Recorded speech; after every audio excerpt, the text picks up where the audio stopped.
तो hello guys, आज हम लोग एक और न्यू डोंगवा सीरीज को एक्सप्लेन करने वाले हैं जो कि आप लोगों को यकीनन बहुत ज्यादा पसंद आने वाली है क्योंकि इसकी स्टोरी बहुत ही ज्यादा कमाल की है। क्योंकि ये सीरीज IQI ने रिलीज की है और इसकी रैंकिंग भी बिल्कुल टॉप लेवल की है, तो इसीलिए ये सीरीज आगे चलकर आप लोगों को BTTH और स्वॉर्ड लैंड की बराबरी करते हुए नजर आएगी। और मैं आप लोगों को बता दूं, ये सीरीज शुरू में आप लोगों को थोड़ी सी बोरिंग लगेगी, मगर 2-4 एपिसोड देखने के बाद आप लोग भी सीरीज के दीवाने हो जाओगे। तो चलिए शुरू करते हैं आज की सीरीज को। तो एपिसोड की शुरुआत में ही हमें हमारे मेन कैरेक्टर को दिखाया जाता है जो कि एक सफर पर निकला हुआ होता है। इसका नाम है चेन शेंग। वो रात को एक जगह रुककर आराम करने के लिए बैठ जाता है और आग जलाकर खाना खा रहा होता है जब वहां पर एक परिंदा आता है। तो हमारा मेन कैरेक्टर उसे देखकर अपना खाना उसे दे देता है और खुद वहां से चला जाता है। मगर थोड़ी दूर आगे जाने के बाद वो एक ऐसी जगह पहुंचता है जहां से दो अलग अलग डायरेक्शन तो दो रास्ते जाते थे, मगर उसे पता नहीं था कि उसे किस तरफ जाना है। मगर अचानक से वही बर्ड जिसे उसने खाना खिलाया था वो उसका मैप लेकर फौरन से एक स्टोन की तरफ जाता है और उस स्टोन के ऊपर वो मैप रख देता है, जिसके बाद चेनशेन को पता चलता है कि जिस डायरेक्शन की तरफ उसे जाना है वो रास्ता इस तरफ है। ये लड़का असल में डिवाइन कैपिटल की तरफ जा रहा था, जहां जाकर वो एक अकेडमी को ज्वाइन करना चाहता है।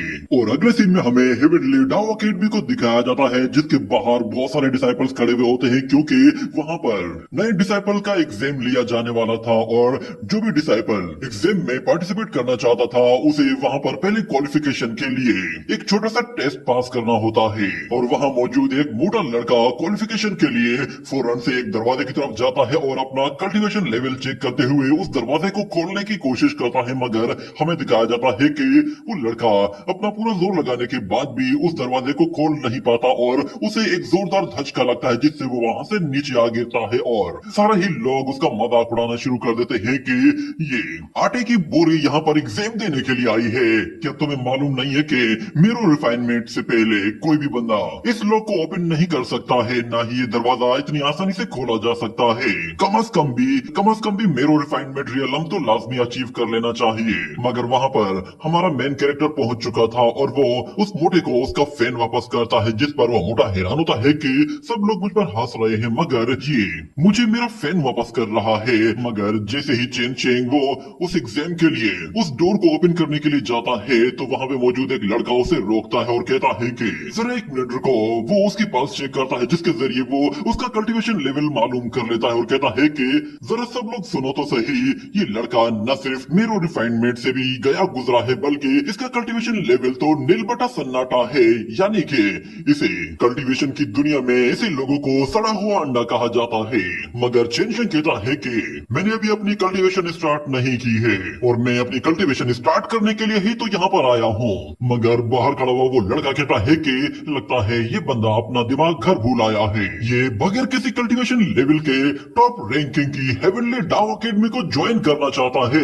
लगता है पता नहीं सुबह सुबह किस मनुष्य का मुंह देख लिया जिसकी वजह से एक के बाद एक बेकार शख्स यहाँ पर मिल रहा है। ये अकेडमी वो अकेडमी है जहाँ पर सिर्फ और सिर्फ टॉप रैंकिंग के जीनियस आते हैं। मगर चेनशेंग उसे इग्नोर करते हुए आगे चला जाता है, जिस पर वो लड़का हंसते हुए कहता है कि जाओ तुम भी अपनी किस्मत आजमा कर देख लो। वो लोग आपस में बैठ लगाते हैं और कहते हैं कि चलो मुझे बताओ कि उस एनर्जी पुश की वजह से ये कितना दूर जा गिरेगा। मगर चेनशेंग वो उस डोर की तरफ देखता है, वहां पर एक फॉर्मेशन बनी हुई होती है। जैसे वो उस पर अपना हाथ रखता है तो कुछ भी नहीं होता, जिस पर बाहर खड़े हुए लोग कहते हैं कि अरे मुन्ने जरा उसे पुश तो करो, ऐसे वो काम नहीं करेगी। ये सुनने के बाद जैसे चेनशेंग उसे पुश करता है तो वो फॉर्मेशन एक्टिवेट हो जाती है और चेनशेंग को कुछ फील होता है, जिसके बाद वो अपनी आंखें बंद करके उस फॉर्मेशन को अच्छी तरह से रियलाइज करता है। उसे पता चलता है कि ये फॉर्मेशन स्पिरिचुअल एनर्जी को एब्जॉर्ब करती है। इसके ऊपर ये जो प्लेट्स लगी हुई है ये हमारी बॉडी के अंदर से स्पिरिचुअल एसेंस को खींच लेती है और उसे टेस्ट करती है। और हमारा ट्रू एसेंस वो इस लॉक के बिल्कुल अंदर कोर में जाकर सिक्योर हो जाता है। अगर हमारी स्पिरिचुअल एनर्जी इस लॉक को खुलने के लिए काफी ना हो तो फिर हमें इस फॉर्मेशन के जरिए इस गेट को ओपन करना होगा। मगर उसके लिए पहले इस फॉर्मेशन को एक्टिव करना पड़ेगा। ये कहने के बाद वो पूरे के पूरे मैकेनिज्म को ही खोलकर चेक कर लेता है, जिसके बाद हमें दिखाया जाता है कि उसके माइंड स्पेस में बहुत ज्यादा नॉलेज होती है, क्योंकि उसका माइंड एक पूरी की पूरी लाइब्रेरी होती है। और यूं समझ लो कि ये बंदा भी चलता फिरता इंसाइक्लोपीडिया है। वो अपने माइंड में मौजूद कुछ स्क्रिप्चर्स को रीड करना शुरू कर देता है, क्योंकि ये सारी की सारी स्क्रिप्चर्स और सारी बुक्स उसने पहले से ही रीड कर रखी है, और ये सारी की सारी उसके माइंड के अंदर सिक्योर हो चुकी है। तो उसे हर चीज का पता है कि कौन सी बुक में किस तरह की नॉलेज मौजूद है। वो उन स्क्रिप्चर्स के जरिए फौरन से उस फॉर्मेशन को अनलॉक करने के लिए बहुत सारे लेटर्स चूज करना शुरू करता है, और देखते ही देखते जब वो उस फॉर्मेशन को कंप्लीटली अनलॉक कर लेता है तो फिर वो दरवाजा अपने आप ही खुल जाता है। ये देखकर सब लोगों के तोते उड़ जाते हैं, और वो लोग कहते हैं कि इसने बगैर किसी कल्टीवेशन रियल नाम के ये दरवाजा कैसे खोल दिया। वहाँ उस गेट के ऊपर एक और लड़का बैठा हुआ होता है जो ये सब कुछ देख रहा था। वो कहता है कि ये लड़का थोड़ा सा इंटरेस्टिंग लग रहा है, मगर उस गेट के अंदर से एक मास्टर चेनशेंग पर हमला करने के लिए आता है, तो ऊपर मौजूद वो लड़का फौरन से चेनशेंग को सटेक से बचा लेता है। जिस पर वो मास्टर कहता है कि ये तुम क्या कर रहे हो, इस लड़के ने हमारे रूल्स को तोड़ा है। मगर वो यंग लड़का कहता है कि इसका कल्टीवेशन लेवल तो है ही नहीं, तुम एक आम लड़के से लड़ने के लिए अपनी कल्टीवेशन यूज कर रहे हो, कितनी शर्म की बात है। इतने में वहाँ पर उस एकेडमी का डीन भी आ जाता है, और वो डीन आते ही एल्डर साओ से कहता है कि तुम इतना गुस्सा करने की क्या जरूरत है, और तुम लोग किस मैटर पे इतनी बहस कर रहे हो। तो एल्डर साओ कहता है कि इस लड़के का कल्टीवेशन लेवल 0 है, मगर उसके बावजूद इसने मेरे मैकेनिज्म को अनलॉक कर दिया है। मुझे लगता है कि इसने कोई चीटिंग की है, और इसके लिए इसे पनिश भी किया जाना चाहिए। मगर चेनशेंग वो उस मास्टर से कहता है कि बाहर लगे हुए नोटिस के हिसाब से हमें सिर्फ और सिर्फ इस दरवाजे को ओपन करने का कहा गया है, इसमें कहीं भी नहीं लिखा था कि इसे ओपन करने के लिए कौन सा मेथड यूज करना है। ये बात एल्डर साओ को बहुत बुरी लगती है। वो कहता है कि नोटिस, कौन सा नोटिस, वो तो बस लोगों को बेवकूफ बनाने के लिए लिखा है, और वैसे भी इस दरवाजे पे लगी हुई वो ब्लैक प्लेट वो बगैर कल्टीवेशन रियल के तो अनलॉक हो ही नहीं सकती, तो फिर आखिर तुमने इसे कैसे अनलॉक कर दिया। वो एल्डर साओ किसी भी सूरत पर उस लड़के को अपनी अकेडमी में लाना नहीं चाहता था, मगर चेनशियन वो भी ठान चुका था कि उसे अब एडमिशन लेना है तो इसी अकेडमी में ही लेना है। वो उन लोगों को अकेडमी के रूल्स याद दिलाता है, और उन लोगों को बताता है कि तुम्हारी अकेडमी के रूल्स के हिसाब से चैप्टर 17 स्टैचू 4 और क्लू नंबर 8 में एनोटेशन साफ साफ लिखी है। उसमें कहा गया है कि एग्जाम वो सोलो स्टैंडर्ड लेवल का है, और आज से 11 साल पहले जस्टिस ब्यूरो ने एक प्रेसिडेंट भी इसके लिए सेट किया था। मगर एल्डर साओ कहता है ये सब बकवास है, ऐसा यहाँ पर कुछ भी नहीं है। मगर वहाँ खड़ा हुआ डीन कहता है कि हाँ, इस तरह के रूल्स एंड रेगुलेशन एग्जिस्ट करते हैं, तुम अकेडमी में आ सकते हो। मगर चेनशेंग कहता है कि आपका बहुत बहुत शुक्रिया, पर मैं अपने साथ उस लड़के को भी ले जाना चाहता हूँ। ये सुनकर वो लड़का खुद भी हैरान हो जाता है कि मैंने तो एग्जाम पास भी नहीं किया, फिर भी ये मुझे ले जाना चाहता है, और सब लोग हैरान होते हैं। मगर उन सबके सामने चेनशेंग वो उस मोटे को भी अपने साथ अंदर ले जाता है, जिसके बाद एल्डर साओ कहता है कि इसके लिए तो मैं ऐसा एग्जाम लिखूंगा कि ये सारी जिंदगी उसे सोल्व नहीं कर पाएगा। और फिर जब एग्जाम शुरू होने वाला होता है तो हमें बताया जाता है कि एल्डर साओ ने यहाँ पर 36 स्क्रोल्स मंगवाए थे, और उसने इतने मुश्किल मुश्किल सवाल उस पर लिखे थे कि अच्छी चुका उससे पसीना छूटने वाला था। वो सब लोगों से कहता है कि टाइम कंप्लीट होने से पहले तुम लोगों को ये सारे स्क्रॉल्स कंप्लीट करने हैं, और हर एक स्क्रॉल के लिए तुम लोगों को लिमिटेड टाइम दिया जाएगा। अगर तुम लोगों ने उस लिमिटेड टाइम के अंदर एक स्क्रॉल कंप्लीट ना किया तो तुम्हें उसी वक्त यहाँ से निकाल दिया जाएगा। ये वाले रूल्स भी एल्डर साओ ने अभी अभी सिर्फ और सिर्फ चेनशेंग के लिए ही बनाए थे। मगर जैसे ही वहाँ पर एग्जाम शुरू होता है और चेनशेंग देखता है कि उन स्क्रॉल्स के अंदर जितने भी सवाल लिखे गए हैं वो सारे के सारे बहुत ही ज्यादा मुश्किल सवाल है, और इतनी मुश्किल हैंड राइटिंग में लिखे गए हैं कि उन्हें पढ़ना भी थोड़ा सा मुश्किल लग रहा है। मगर क्योंकि चेनशेंग वो अपनी तैयारी करके आया होता है और उसके पास माइंड में ऑलरेडी एक पूरी की पूरी लाइब्रेरी मौजूद होती है, तो वो हर सवाल के लिए अपने उस माइंड लाइब्रेरी का सहारा लेता है, क्योंकि उसने जितनी भी बुक्स पढ़ी होती हैं वो सारी की सारी एक तरह से स्कैन होकर उसके माइंड में सेव हो गई थी, और उसका माइंड कंप्यूटर की तरह हर एक चीज को बहुत ही आसानी से ढूंढ कर निकाल लेता है, जिससे वो बहुत ही आसानी से हर सवाल का जवाब लिख लेता है। मगर दूसरी तरफ एल्डर साओ वो बस इसी इंतजार इंतजार में था कि बस अब मौका आएगा और वो चेन शेंग को कान से पकड़कर बाहर खींचकर निकाल देगा, मगर चेन शेंग ऐसा कोई भी मौका नहीं देता। वहां पे मौजूद जितने भी लोग होते हैं वो सारे के सारे एक एक करके उस एग्जाम में फेल होते जा रहे थे और चेन शेंग बहुत ही आसानी से सारे के सारे स्क्रॉल्स कंप्लीट करता जा रहा था। ये देखकर वो एग्जामिनर्स भी हैरान हो गए थे कि आखिर ये लड़का क्या चीज है। ऐसा लग रहा था कि चेन शेंग हर एक सवाल जानता है और हर एक सवाल का जवाब भी जानता है। उसने सारे के सारे स्क्रॉल्स लिखना शुरू कर दिए थे और कुछ ही टाइम के अंदर उसने बहुत सारे स्क्रॉल्स कंप्लीट कर दिए थे। ये देखकर वो एग्जामिनर भी हैरान हो गया था और देखते ही देखते एग्जाम कंप्लीट हो जाता है और चेन शेंग सबसे आखिर में उस एग्जाम रूम से बाहर निकलता है तो वो सारे ही लोग सरप्राइज होते हैं कि ये लड़का सबसे लास्ट में आया है। इसका मतलब ये है कि इसने एग्जाम कंप्लीट किया है और ये बहुत ही आसानी से पास भी हो जाएगा। मगर ये लड़का बिल्कुल ऑर्डिनरी लड़का है। इससे पहले लेजेंडरी वान जी वो एक ऑर्डिनरी बंदा बनकर इस एग्जाम में आया था और उसने भी सेम इसी तरह ही एक एग्जाम पास किया था। क्या ये लड़का भी वान जी की तरह ही एक लेजेंड बनने वाला है? मगर यहाँ पर एल्डर साओ के पास एक छोटी सी चिट आती है। उसे पढ़ने के बाद एल्डर साओ के एक्सप्रेशंस पूरी तरह से चेंज हो जाते हैं क्योंकि उसे जो चिट मिली थी उसमें एक लेडी शू नाम की लड़की ने उसे कुछ लिख कर भेजा था। जब अगले दिन वहाँ पर उन सारे ही स्टूडेंट्स की लिस्ट लगाई जाती है जो कि पास हुए थे, वो सारे ही लोग वहाँ पर जमा हो गए थे और जैसे ही चेन शेंग वहाँ पर अपना नाम देखने के लिए आता है तो वो मोटा चेन शेंग को यहाँ पर मिलता है और कहता है कि तुम्हारा बहुत बहुत शुक्रिया, तुमने मुझे सपोर्ट ना किया होता तो मेरा नाम इस लिस्ट में ना आता। वैसे इस लिस्ट में टॉप में तुम्हारा नाम आया है, तुम जरूर शाओ ही हो। तो चेन शेंग कहता है कि नहीं, मेरा नाम चेन शेंग है। उसका नाम उस लिस्ट में कहीं भी नहीं होता, जिस पर डीन भी काफी डिसअपॉइंट होता है। और अगले सीन में हम देखते हैं कि जब एल्डर साओ वो बाहर आता है तो चेन शेंग उसके सामने आ जाता है और कहता है मैं आपसे कुछ बात करना चाहता हूँ। रिजल्ट लिस्ट में मेरा नाम कहीं भी नहीं है, क्या मैं पूछ सकता हूँ ऐसा क्यों है? तो फिर एल्डर साओ कहता है अगर तुम्हारा नाम लिस्ट में नहीं तो फिर मैं क्या करूँ? मगर चेन शेंग कहता है मैंने सारे के सारे सवाल लिखे थे और हर सवाल का जवाब बहुत ही अच्छी तरह से लिखा है, उसके बावजूद भी मेरा नाम इस लिस्ट में नहीं। तो फिर एल्डर साओ कहता है तुम्हारे नाम की किसे परवाह है? तुम्हें लगता है कि तुम कोई खास हो?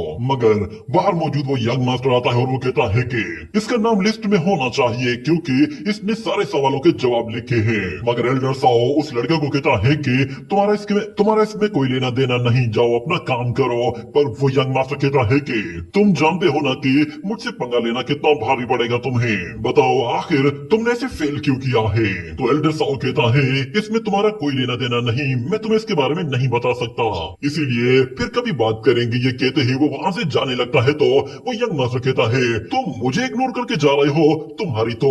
ये कहते ही वो एक पत्थर उठाकर एल्डर साओ के पीठ पर दे मारता है, जिस पर एल्डर साओ को गुस्सा आता है और वो कहता है टैंग तुम ऐसा कैसे कर सकते हो, तुम एल्डर्स की डिसरेस्पेक्ट कर रहे हो। मगर चेन शेंग कहता है कि ब्रदर टैंग ऐसी कोई बात नहीं, अगर हेवनली डाओ अकेडमी मुझे अपनी अकेडमी में नहीं आने दे रही तो फिर मैं किसी और अकेडमी में ट्राई कर लूंगा। जिस पर टैंग कहता है तुम्हें बिला वजह फेल किया गया है, तुम इसे कैसे एक्सेप्ट कर सकते हो, क्या तुम्हें गुस्सा नहीं आ रहा? तो फिर चेंग शेंग कहता है कि मैं गुस्सा नहीं करता, वैसे भी गुस्सा करने का कोई फायदा नहीं, इससे बस अपना ही नुकसान होता है और मुझे ये अकेडमी पसंद नहीं आई है, इसीलिए मैं किसी और अकेडमी में जाकर एडमिशन ले लूंगा। ये सुनकर टैंग 36 कहता है कि तुम वाकई लाजवाब हो। ये कहने के बाद अगले सीन में हमें दिखाया जाता है कि वो दोनों ही एक रेस्टोरेंट में बैठकर खाना खा रहे होते हैं और वहाँ पर टैंग 30 वो अपने बारे में बताता है कि मैं भी इसी हेवनली डाओ अकेडमी का ही डिसाइपल हूँ, मगर उसके बावजूद मुझे ये अकेडमी बिल्कुल पसंद नहीं। जिसके बाद चेन शेंग उससे उसका नाम पूछता है तो टैंग कहता है कि मुझे टैंग 36 कहते हैं। तो फिर चेन शेंग भी उसे अपने बारे में बताता है और फिर वो टैंग 36 से कहता है कि तुम्हारे नाम के साथ 36 क्यों है, क्या तुम अपने फादर की 36 चाइल्ड हो? तो टैंग 36 कहता है कि ऐसा नहीं है, ये असल में रैंकिंग है, मैं अजूरा क्लाउड रैंकिंग में 36 पोजीशन पर आता हूँ। मुझे इतनी दूर की पोजीशन मिली है जिसकी वजह से मैंने अपने नाम के साथ 36 जोड़ दिया है ताकि जब भी कोई शख्स मुझे 36 के साथ बुलाए तो मुझे शर्मिंदगी फील हो और उसके लिए फिर से मैं मेहनत करके आगे बढ़ूं। तो चेन शेंग कहता है अजूरा क्लाउड रैंकिंग ये क्या होती है? तो फिर टैंग 36 कहता है कि ये हमारी यंगर जनरेशन की रैंकिंग्स है, हमारे ग्रेट जू में जितने भी यंगर जनरेशन है उन सब की रैंकिंग्स इसमें लिखी जाती है और हम लोगों को फर्स्ट पोजीशन के लिए हर बार चांस मिलता है और हम लोग फर्स्ट पोजीशन के लिए हमेशा एक दूसरे के साथ कम्पीट करते हैं और फिर वहाँ पर जब खाना लाया जाता है तो फिर चेनशिंग हैरान होता है कि ये तो बहुत ही महंगा खाना है। वो देखता है कि वहाँ पे एक से बढ़कर एक चीज लाई जा रही होती है, जिस पर चेनशिंग काफी हैरान होता है कि ये चीजें बहुत महंगी है और इस मौसम में तो ये चीजें अवेलेबल भी नहीं होती, पर ये इस मौसम में पीने के लिए बहुत ही अच्छी चीजें हैं। इन्हें खाने से बॉडी में हीट जनरेट होती है। और यहाँ पर टैंक 36 कहता है कि ब्रदर मैंने ये सब कुछ तुम्हारे लिए ही ऑर्डर करवाया है। तो चेनशिंग कहता है ये बंदा तो काफी मेहमान नवाज है, बेहतर है कि मुझे कोई और डिमांड नहीं करनी चाहिए। वो एक छोटे सा बाउल उठाकर उससे कुछ खा रहा होता है, मगर टैंक 36 उसकी प्लेट में कुछ और खाना डाल देता है और कहता है कि ये सब तुम्हारे लिए है। और वैसे बताओ तो सही कि तुम आखिर कहाँ से आए हो, तुम यहाँ के नहीं लग रहे। तो चेनशिंग उसे बताता है कि मैं यहाँ पहली बार आया हूँ, मैं इससे पहले अपने मास्टर के साथ मेडिसिन को प्रैक्टिस किया करता था, मैं शिनिंग से आया हूँ। ये सुनकर वो लड़का भी हैरान हो जाता है कि शिनिंग वो तो यहाँ से बहुत ही ज्यादा दूर है और ग्रेट जू की बिल्कुल लास्ट में मौजूद है। वो चेनशिंग से कहता है तुम्हारे पेरेंट्स के बारे में बताओ। तो चेनशिंग कहता है कि मेरे पेरेंट्स नहीं है, मैं बिल्कुल अनाथ हूँ, मुझे मेरे मास्टर और मेरे बड़े भाई ने पाल कर बड़ा किया है। इतने में हमें उसका बैकग्राउंड थोड़ा सा बताया जाता है और हम लोग देखते हैं कि एक लड़का एक रिवर के पास से गुजर रहा होता है और वहाँ पर उस रिवर में एक बास्केट के साथ एक छोटा सा बेबी बहते हुए उस रिवर से आगे जा रहा होता है। ये देखते ही वो लड़का जिसका एक हाथ कटा हुआ होता है और वो पैरों से भी लंगड़ा होता है और उसके बावजूद भी वो उस बच्चे को बचाने के लिए उस रिवर की तरफ जा रहा होता है। हालांकि वो पानी बहुत ही ज्यादा ठंडा था, मगर उसके बावजूद भी वो लड़का पानी में उतर जाता है और उस बच्चे को निकालने की कोशिश करता है। यहाँ हमें पता चलता है कि उस लड़के की एक आंख भी खराब है, मगर जैसे ही उस रिवर के ऊपर एक गोल्डन ड्रैगन अपीयर होता है तो वो लड़का उस बच्चे को बचाने के लिए उस ड्रैगन के सामने डट जाता है। मगर इससे पहले कि वो ड्रैगन को अटैक करता, अचानक से वहाँ पर उसका मास्टर अपीयर होता है और वो मास्टर एक हेवनली मास्टर होता है जो कि इतना ताकतवर होता है कि वो अपने सिंगल अटैक के साथ उस ड्रैगन की एक मूंछ काट देता है, जिसकी वजह से वो ड्रैगन अपनी जान बचाकर वहां से भाग निकलता है। और वो लड़का उस छोटे से बेबी को उठाकर फौरन से अपने घर की तरफ ले आता है। और हमें बताया जाता है कि जब चेनशिंग थोड़ा सा बड़ा होता है तो उसकी बॉडी में एक छोटी सी बीमारी आ जाती है, जिसे ठीक करने के लिए उसके मास्टर ने एक्यूपंक्चर टेक्निक को यूज किया था। और उसकी खराब हेल्थ की वजह से उसके मास्टर ने उसे चेनशिंग का नाम दिया था। इसका मतलब होता है गुड फॉर्च्यून, यानी कि अच्छी किस्मत वाला। और उसका बिग ब्रदर वो उसके लिए दिन रात एक करता है और उसकी सेवा करता ही रहता है और उसे ठीक करने के लिए वो हर मुमकिन कोशिश कर रहा था। उन लोगों के मास्टर ने उन लोगों को कभी भी कल्टीवेशन नहीं सिखाई। वो लोग सिर्फ और सिर्फ बुक्स रीड किया करते थे और उनका इसके अलावा और कोई काम नहीं था, सिर्फ और बुक्स को ही रीड करते रहना। यहाँ तक कि वो लोग पूरी लाइब्रेरी को ही अपने दिमाग में स्कैन करके या पूरी तरह से सेव कर लेते हैं। और क्योंकि चेनशिंग अभी बहुत ही छोटा होता है तो उसका ब्रदर वो उसके लिए बहुत ज्यादा हेल्प करता है और उसे एक से बढ़कर एक बुक ला कर देता है। मगर चेनशिंग जब वो एक छोटी सी मिस्टेक करता है तो उसके लिए मास्टर उसकी हाथ पर एक स्टिक मारता है, यानी कि गलती करने पर उसे पनिशमेंट भी दी जाती है। और हमें बताया जाता है कि वो सारी की सारी बुक्स को पढ़ लेता है और कहता है कि मैंने 3000 स्क्रॉल बुक्स को पूरी तरह से रीड कर लिया है। और वो बताता है कि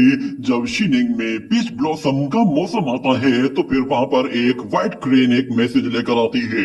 मेरे मास्टर ने शू फैमिली के एक ग्रैंडफादर को रेस्क्यू करके उसकी जान बचाई थी, तो इसीलिए उस ग्रैंडफादर ने अपनी ग्रैंड डॉटर की शादी उसके डिसाइपल से करने के लिए एक लेटर भेजा था।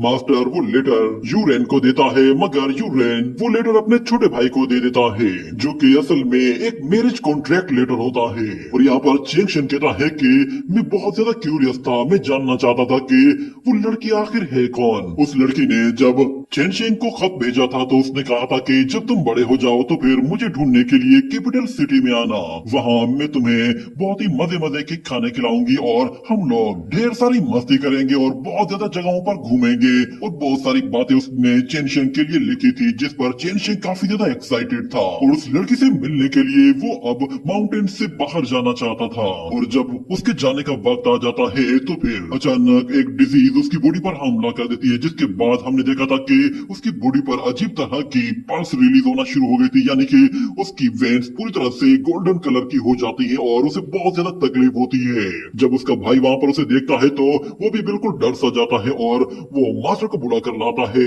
और जब चेन शेंग की आंख खुलती है तो वो देखता है कि उसका मास्टर उसके सामने खड़ा है और वो अभी भी जिंदा है। और उसका मास्टर चेन शेंग को कहता है कि तुम्हारी ये डिजीज कभी भी ठीक नहीं हो पाएगी, इसका कोई इलाज नहीं, शायद उसकी किस्मत में यही लिखा है।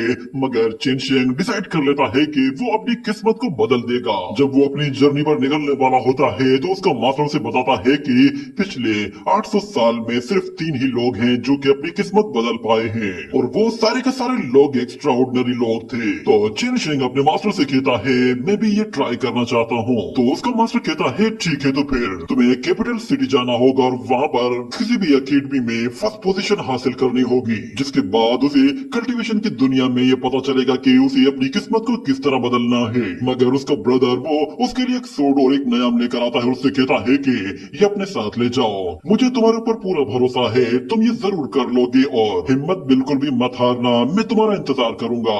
ये सोड असल में मास्टर ने उस अज़ूरा ड्रैगन की मूठ से बनाया होता है, जिसके अंदर अज़ूरा ड्रैगन पावर मौजूद होती है। ये सारी स्टोरी सुनाने के बाद टैंक 36 कहता है अच्छा तो ये है तुम्हारी स्टोरी, तुम तो काफी दिलचस्प हो, मानना पड़ेगा तुम्हारे अंदर इतनी हिम्मत है कि तुम अपनी किस्मत को बदलने निकल पड़े हो। यूँ समझ लो कि अब डिवाइन कैपिटल के अंदर मैं तुम्हारा बड़ा भाई हूँ, पर मुझे समझ में नहीं आ रहा कि आखिर हेवनली डाओ अकेडमी वो तुम्हें रिजेक्ट क्यों कर रही है, जबकि तुम तो यहाँ पर पहली बार आए हो। शायद ये सब कुछ तुम्हारे उस मैरिज कॉन्ट्रैक्ट की वजह से होगा। मुझे बताओ तो सही कि तुम्हारी मंगेतर आखिर है कौन और उसका किस फैमिली से ताल्लुक है। तो चेन शेंग कहता है उसकी फैमिली वो भी डिवाइन कैपिटल के ही अंदर मौजूद होगी, उसका नाम शू यू रोंग है।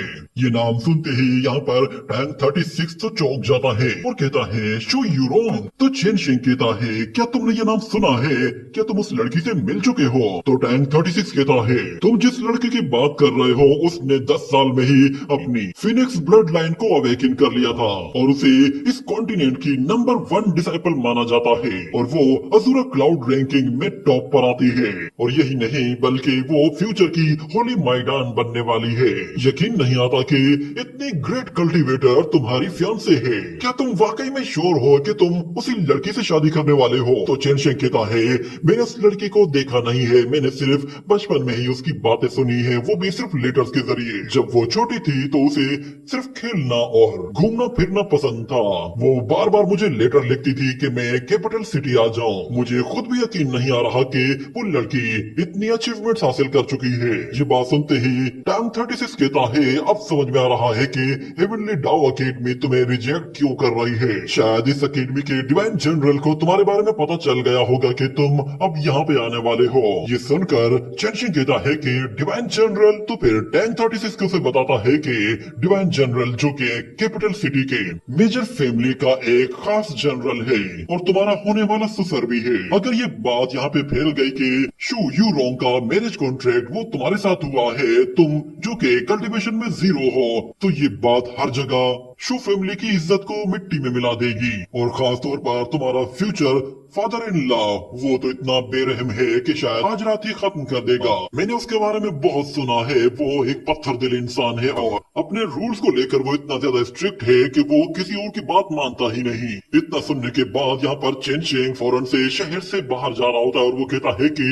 मुझे मिस शू के साथ अपना मैरिज कॉन्ट्रैक्ट कैंसिल कर देना चाहिए था, मुझे उससे शादी करने में कोई इंटरेस्ट नहीं, मेरी वजह से उसे बहुत ज्यादा प्रॉब्लम्स का सामना करना पड़ सकता है। मेरे ख्याल से ये मैरिज कॉन्ट्रैक्ट में उन्हें वापस ले जाकर दे देता हूँ। इतना कहने के बाद अचानक उसे एक आवाज सुनाई देती है, पीछे उसका फादर इन लॉ आने वाला होता है जो कि एक हेवनली जनरल होता है। वो आते ही उससे कहता है कि बच्चे वो मैरिज कॉन्ट्रैक्ट मेरे हवाले कर दो और इस कैपिटल सिटी से कहीं दूर चले जाओ, वरना कल का सूरज तुम नहीं देख पाओगे। ये सुनते ही चेन शेंग कहता है कि आपका बहुत बहुत शुक्रिया, ये मैरिज कॉन्ट्रैक्ट में मिस शू यू रोंग को खुद अपने हाथों से देना चाहता हूँ और उन्हें थैंक्स कहना चाहता हूँ। तो वो जनरल कहता है ये मैरिज कॉन्ट्रैक्ट मुझे दे दो, मैं उसका फादर हूँ, इसीलिए तुम्हें ये मैरिज कॉन्ट्रैक्ट उसे देने की कोई जरूरत नहीं। मगर चेन शेंग अपनी जिद पे अड़ जाता है कि ये मैरिज कॉन्ट्रैक्ट तो मैं उसी को ही दूंगा, ये सुनकर वो जनरल कहता है, तुम्हें क्या लगता है कि फ्यूचर की होली मैदान वो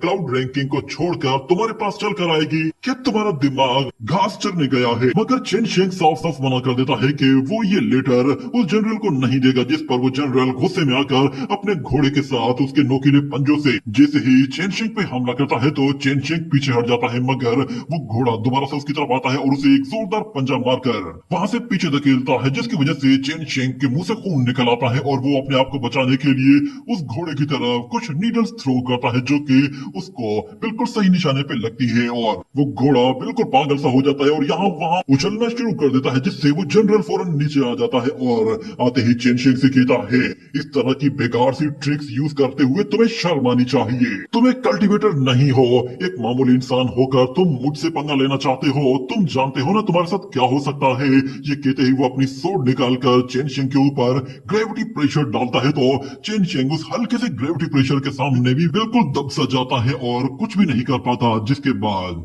वो जनरल से कहता है कि बस मेरी ये आखिरी ख्वाहिश है, मैं ये लेटर खुद से मिस शू को देना चाहता हूँ। ये बात तो उस जनरल को और भी ज्यादा भड़का देती है, जिससे वो अपनी सोड निकालता है और उसकी तरफ बहुत सारे एनर्जी वेव अटैक करता है, जो कि सीधा उसकी तरफ आगे बढ़ रहे होते हैं। ये देखते ही चेन शेंग कहता है कि 3000 स्क्रॉल के अंदर हर एक अटैक और हर एक फॉर्मेशन की इंफॉर्मेशन मौजूद है। वो उस अटैक को काउंटर करने के लिए फौरन से अपनी सारी की सारी नॉलेज इकट्ठी कर लेता है और हमें दिखाया जाता है उसके माइंड स्पेस के अंदर 3000 स्क्रॉल्स वो आ जाते हैं और वो उन्हें देखते हुए कहता है कि इस दुनिया में ऐसी हर एक चीज जो कि एग्जिस्ट करती है उसे रिजॉल्व करने के लिए एक ना एक मेथड मौजूद है। इतना कहने के बाद वो उन मेथड्स में से एक मेथड को चूज करता है, जिससे वहां पर वो हेवनली लाइटनिंग को समन कर लेता है और वो लाइटनिंग जब चेन शेंग के आसपास गिरती है तो वो उन अटैक्स को डिस्ट्रॉय करना शुरू कर देती है, जो कि उसकी तरफ आगे बढ़ रहे होते हैं। ये देखकर उस जनरल के भी तोते उड़ जाते हैं और वो कहता है कि इस लड़के ने हेवनली लाइटनिंग कैसे समन कर ली, मेरे हर एक अटैक को डिस्ट्रॉय कर रहा है। मगर हमें दिखाया जाता है कि यहाँ पर चेन शेंग वो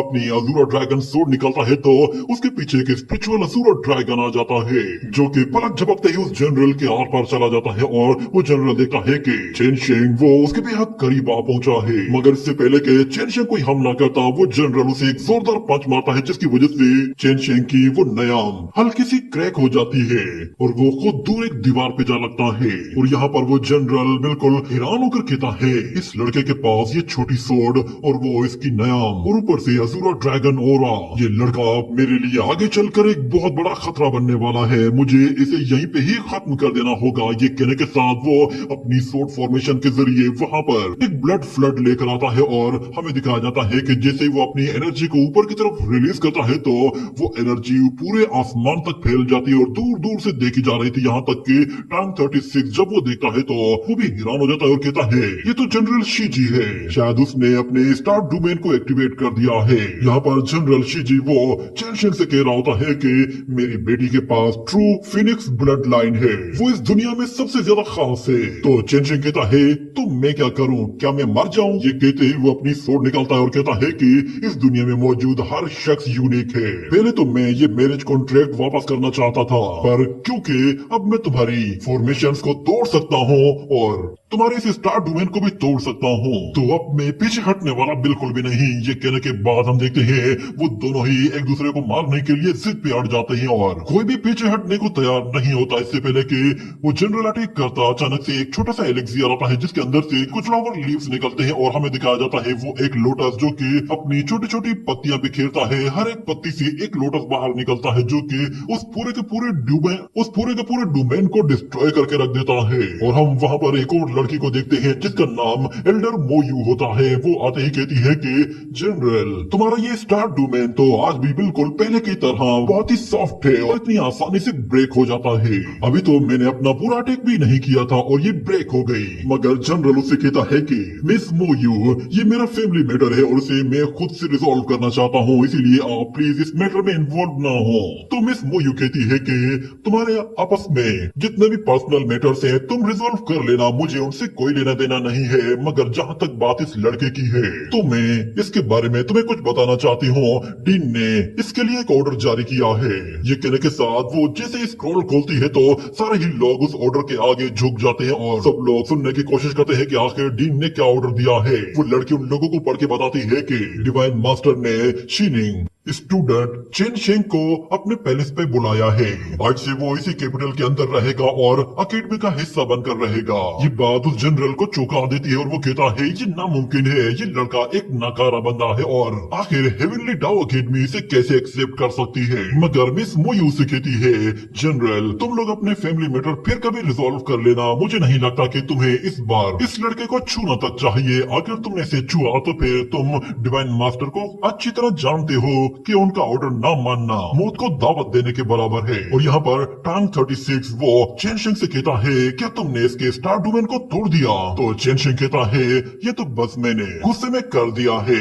जिसके बाद वो वहाँ से जाने लगता है तो टांग 36 कहता है तुम कहाँ चले? जिसके बाद हमें दिखाया जाता है कि चेनशिंग वो टांग 36 को लेकर अपने साथ जा रहा होता है और वो कहता है कि कैपिटल सिटी में मुझे एक नया दोस्त मिल गया। जनरल वहाँ पर बैठा रहता है और कुछ भी नहीं कर पाता और वो दोनों ही वहाँ से चले जाते हैं और उसी के साथ ये एपिसोड यहीं पे ही एंड हो जाता है। तो जैसा कि लास्ट एपिसोड में हम लोगों ने देखा था कि चेंग शेन ने उस गेट को ओपन कर लिया होता है जिसकी वजह से उसने फर्स्ट ट्रायल तो पास कर लिया होता है, मगर वहां पे मौजूद एल्डर साओ वो उसे बिल्कुल भी पसंद नहीं करता कि उसने इतनी आसानी से ये दरवाजा कैसे खोल लिया। मगर वहां पर उसका एक नया दोस्त बन जाता है जिसका नाम टांग 36 होता है। वो अपने नाम के साथ 36 इसीलिए लगाता है क्योंकि 36 उसकी रैंकिंग होती है।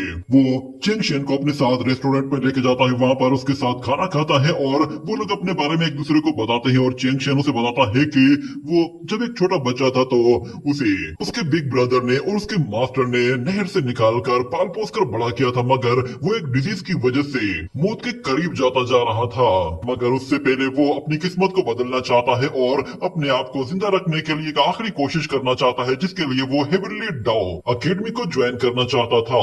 मगर वहां पे मौजूद हेवनली जनरल वो उसे वहां से बाहर निकाल देना चाहता था क्योंकि वो अपनी बेटी की शादी उससे नहीं करवाना चाहता था। मगर वहां पे मौजूद मिस मोयू आकर उसे बचा लेती है, जिस पर चेन शेंग मिस मोयू से कहता है कि आपकी मदद के लिए बहुत बहुत शुक्रिया। मगर मिस मोयू से कहती है तुम बेफिक्र हो जाओ, आज के बाद तुम्हें कोई भी तंग नहीं करेगा, ना ही तुम्हें मारने की कोशिश करेगा। मगर एक बात हमेशा याद रखना, अपने मैरिज कॉन्ट्रैक्ट के बारे में कभी भी किसी को भी मत बताना। और तुम बात सुन लो, अगर तुमने हमारे रूल्स एंड रेगुलेशंस को तोड़ा और हमारी बात ना मानी तो फिर डिवाइन मास्टर वो तुम्हें अब इस ग्राउंड में भेज देंगे और यकीन जानो वो जगह बिल्कुल भी अच्छी नहीं। अगले सीन में हमें दिखाया जाता है कि टांग 36 वो उसे एक ऐसी जगह लेकर आता है जहाँ पर एक घर होता है और वो पुराना घर कई सालों से खाली पड़ा हुआ था, यहाँ तक कि वहाँ पर कुत्ते भी अपनी टंकी खाली करने के लिए आते थे। उस जगह को देखकर टांग 36 कहता है अब समझ में आ रहा है कि डिवाइन मास्टर तुम्हारे लिए इतनी आसानी से क्यों मान गए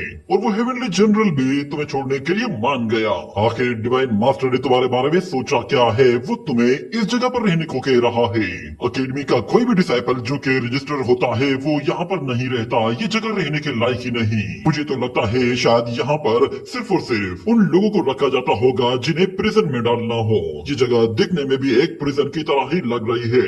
मगर जैसे ही चेन शेंग वहाँ से पत्तों को हटाता है तो वो कहता है कि अच्छा ये तो नेशनल अकेडमी की फाउंडिंग अकेडमी है जो कि हेवन के अंडर में आती है। आखिर इसकी सिचुएशन इस तरह की क्यों हो गई है? तो टांग 36 उसे बताता है शायद तुम इसके बारे में नहीं जानते। तो फिर चेंग शेन दिली दिल में कहता है मैंने 3000 स्क्रोल्स को जो रीड किया है उसके बारे में, मैंने जिन 3000 स्क्रोल्स को रीड किया है उनमें कोई भी इंफॉर्मेशन इस अकेडमी के बारे में नहीं है। और यहाँ पर टांग 36 उसे बताता है कि आज से कई सौ साल पहले एक ऐसा ग्रेट मास्टर हुआ करता था जो कि इम्प्रेस टियान हे के रूल से बिल्कुल भी एग्री नहीं करता था, जिसकी वजह से उस ग्रेट मास्टर ने अपनी पूरी अकेडमी के साथ ही एल्डर टियान हे के साथ गद्दारी कर दी थी। जिसके बाद हमें दिखाया जाता है कि वो ग्रेट मास्टर एल्डर टियान हे के सामने खड़ा हुआ होता है और उससे कहता है कि मैं अपनी नेशनल अकेडमी को रिप्रेजेंट कर रहा हूँ और मैं आपके रूल्स एंड रेगुलेशन से बिल्कुल भी सेटिस्फाइड नहीं हूँ।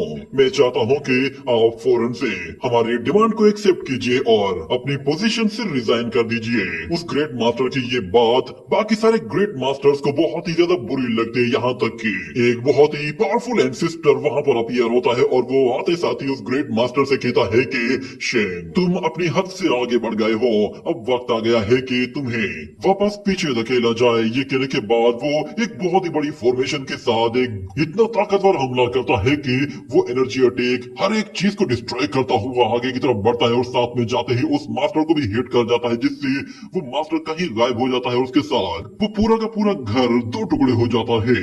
और टैंक 36 बताता है कि उस अटैक के बाद न सिर्फ मास्टर शेंग शिंगजुओ वो खुद कहीं डिसअपियर हो गया, बल्कि उसके साथ साथ उसकी पूरी की पूरी नेशनल अकेडमी ही दो हिस्सों में बट गई।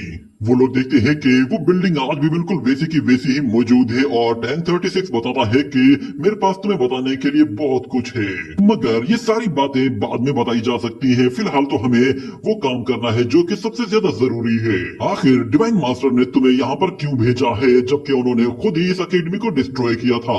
और वो इम्प्रेस टियान ही को भी तो जानते हैं, उनके बहुत ही बड़ी बड़ी फैमिलीज के साथ एलाइज भी बने हुए हैं और उनमें से कोई भी अकेडमी नेशनल अकेडमी को बिल्कुल भी पसंद नहीं करती। मुझे तो ऐसा लगा है कि जैसे डिवाइन मास्टर जानबूझकर तुम्हें यहाँ पे रखना चाहते हैं ताकि तुम सारी की सारी अकेडमीज के दुश्मन बन जाओ। वो सब लोग तुम्हें नीचा दिखाएंगे और तुम्हारी बेइज्जती करते रहेंगे। मुझे बताओ, ये सब कुछ जानने के बाद भी क्या तुम वाकई में अभी भी इस पैलेस पर रहना चाहोगे? मगर चेन शिंग कहता है, अब मैं यहाँ पर आ ही गया हूँ तो मैं इस जगह को रहने लायक बना दूंगा। ये जगह बिल्कुल वैसी ही है जैसी के मेरी ओल्ड शीनिंग में हमारी रहने की जगह थी। वैसे भी मुझे मास्टर ने ये बात बताई थी कि जब मैं कोर्ट एग्जाम पास कर लूंगा उसके बाद ही मुझे ये मौका मिलेगा कि मैं अपनी किस्मत को बदल पाऊंगा। मुझे बस इस अकेडमी का हिस्सा बनकर रहना है, फिर चाहे मुझे रहने के लिए कोई भी जगह मिल जाए। पर यहाँ पर टैंक 36 कहता है, तुमने अभी तक अपनी कल्टीवेशन स्टार्ट भी नहीं की और तुम ऐसी बातें कर रहे हो। मगर यहाँ पर चेंगशन उसे कहता है कि मैंने कल्टीवेशन स्टार्ट नहीं की, इसका मतलब ये नहीं कि मैं कल्टीवेशन कर ही नहीं सकता। ये बात सुनकर टैंक 36 उससे कहता है कि यहाँ पे जितने भी डिसाइपल कोर्ट एग्जाम देने के लिए आए हैं वो सारे के सारे अलग अलग कॉन्टिनेंट से आए हैं और सारे ही जीनियस हैं। कहीं मास्टर ने तुम्हें ये जगह इसीलिए तो नहीं दी क्योंकि तुम पैदाइशी कोई जीनियस हो और तुम्हारे पास कोई खास बॉडी है। ये कहने के बाद वो उसका हाथ पकड़कर उसकी मेरिडियंस को चेक करने के लिए उसकी पल्स को चेक करता है तो उसे पता चलता है कि इसकी मेरिडियंस वो बहुत ही ज्यादा फ्रेगमेंटेड है, यानी कि इस लड़के के पास जिंदा रहने के लिए सिर्फ और सिर्फ 3 महीने बचे हैं और 3 महीनों के बाद शायद ये जिंदा भी ना रह पाए क्योंकि इसकी मेरिडियंस तो पहले से ही डैमेज है। वो चेंगशन से कहता है, क्या तुम इस हालत में कल्टीवेशन करोगे? तो चेंगशन कहता है कि मास्टर ने कहा था कि कल्टीवेशन के लिए इतना टाइम भी काफी है और मेरी बॉडी नॉर्मल लोगों की बॉडी के मुकाबले में बिल्कुल डिफरेंट है। मगर उन्होंने ये भी कहा था कि डाउरियलम तक जाने के लिए मुझे सीक्वेंस के हिसाब से ही ब्रेक थ्रू करना होगा। मैं भले ही अपनी कल्टीवेशन को बहुत ही लेट शुरू करूंगा पर मेरी कल्टीवेशन सबसे पहले कंप्लीट होगी। तुम देख लेना, आज से 3 महीने बाद जब कोर्ट एग्जाम होगा तो मैं तुम्हें टॉप पर नजर आऊंगा। इतना कहने के बाद वो लोग उस जगह लाइब्रेरी में जाते हैं तो वो लोग देखते हैं कि नेशनल अकेडमी की लाइब्रेरी तो कई सालों से सुनसान पड़ी हुई है। मगर टैंक 36 कहता है, तुम्हारी किस्मत अच्छी है, ये लाइब्रेरी अभी भी बिल्कुल सही सलामत है, इसका कोई भी हिस्सा टूटा हुआ नहीं। तुम्हारी कल्टीवेशन को स्टार्ट करने के लिए सबसे पहले हमें इस लाइब्रेरी को ओपन करना होगा। मगर वो लोग देखते हैं वहाँ पर उस लाइब्रेरी पर एक बड़ा सा ताला लगा हुआ है और उसे खोलने के लिए एक चाबी की जरूरत है और उस चाबी के लिए चेन फौरन से एक पवेलियन मास्टर के पास जाता है। मगर वो मास्टर से कहता है कि तुम्हें चाबी चाहिए, पहले ये बताओ कि तुम कौन सी अकेडमी से आए हो। तो चेंगशन कहता है, मैं नेशनल टीचिंग अकेडमी से आया हूँ। ये सुनते ही वो मास्टर भी हैरान हो जाता है कि नेशनल अकेडमी, आखिर तुम हो कौन और कहाँ से आ गए हो। वो फौरन से गार्ड से कहता है कि जरा इसकी तबीयत ठीक करो, लगता है कि शायद ये अभी भी पी के आया है। मगर चेंगशन फौरन से एक स्क्रोल दिखाता है और कहता है कि ये स्क्रॉल देख लीजिए, मेरे पास उस अकेडमी की परमिशन मौजूद है, मुझे डिवाइन मास्टर ने खुद से रिकमेंड किया है। ये सुनते ही वो सारे ही लोग हैरान हो जाते हैं और वो पवेलियन मास्टर कहता है, तुम लोग खड़े क्यों हो, इसे मार क्यों नहीं रहे। मगर डिवाइन मास्टर का सुनते ही वो सारे लोग उसकी खिदमत में लग जाते हैं और उसके हाथ पैर दबाने लगते हैं। मगर चेंगशेन वो स्क्रॉल लेकर फौरन से पवेलियन मास्टर को देता है तो पवेलियन मास्टर कहता है मुझे तुम पर अभी भी शक है, जब तक मैं डिवाइन मास्टर की सील नहीं देख लेता तब तक मुझे यकीन नहीं आएगा। मगर जैसे वो स्क्रॉल खोलता है तो वो उसे देखकर चौंक जाता है क्योंकि उस पर डिवाइन मास्टर की सील लगी हुई होती है जिस पर उसके भी होश उड़ जाते हैं। और फिर चेंगशन उन लोगों से कहता है क्या मुझे अब लाइब्रेरी की चाबी मिल सकती है? तो फिर पवेलियन मास्टर कहता है चाबी? तुम्हें तो इसके साथ और भी बहुत कुछ ले जाना चाहिए। वो नेशनल एकेडमी की चाबी के साथ साथ स्क्रिप्चर्स और बहुत कुछ उसे दे देता है और उसके साथ साथ नेशनल एकेडमी की सील भी होती है। और वो पवेलियन मास्टर कहता है कि क्योंकि नेशनल एकेडमी के सिर्फ तुम एक लौते ही मेंबर हो तो इसीलिए तुम उस एकेडमी के डीन हो। अब तुम उस एकेडमी को जिस तरह रन करना चाहो कर सकते हो। ये कहने के बाद हमें दिखाया जाता है कि चेंगशन जैसे ही वो लाइब्रेरी खोलता है और अंदर जाता है तो वो देखता है कि वो लाइब्रेरी अंदर से धूल मट्टी से भरी हुई है मगर वहाँ पर ढेर सारी किताबें पड़ी है और सामान यहाँ वहाँ बिखरा पड़ा है। वो वहाँ पे मौजूद एक किताब को उठाता है और उसे पढ़कर देखता है तो वो कहता है कि मैंने 3000 डाउ स्क्रिप्चर को रीड किया है मगर उसमें इस तरह की कोई इंफॉर्मेशन मौजूद नहीं। ये सारी की सारी बुक्स बिल्कुल ऑथेंटिक और बिल्कुल न्यू है। मैंने इस तरह की बुक्स कभी नहीं पढ़ी ही। इन बुक्स को देखकर लग रहा है कि इन्हें अच्छी तरह से प्रिजर्व किया गया है। लगता है शायद नेशनल एकेडमी में पहले जितने भी लोग थे वो सारे के सारे अपनी किस्मत चमकाने के लिए ये सारी बुक्स रीड करते थे।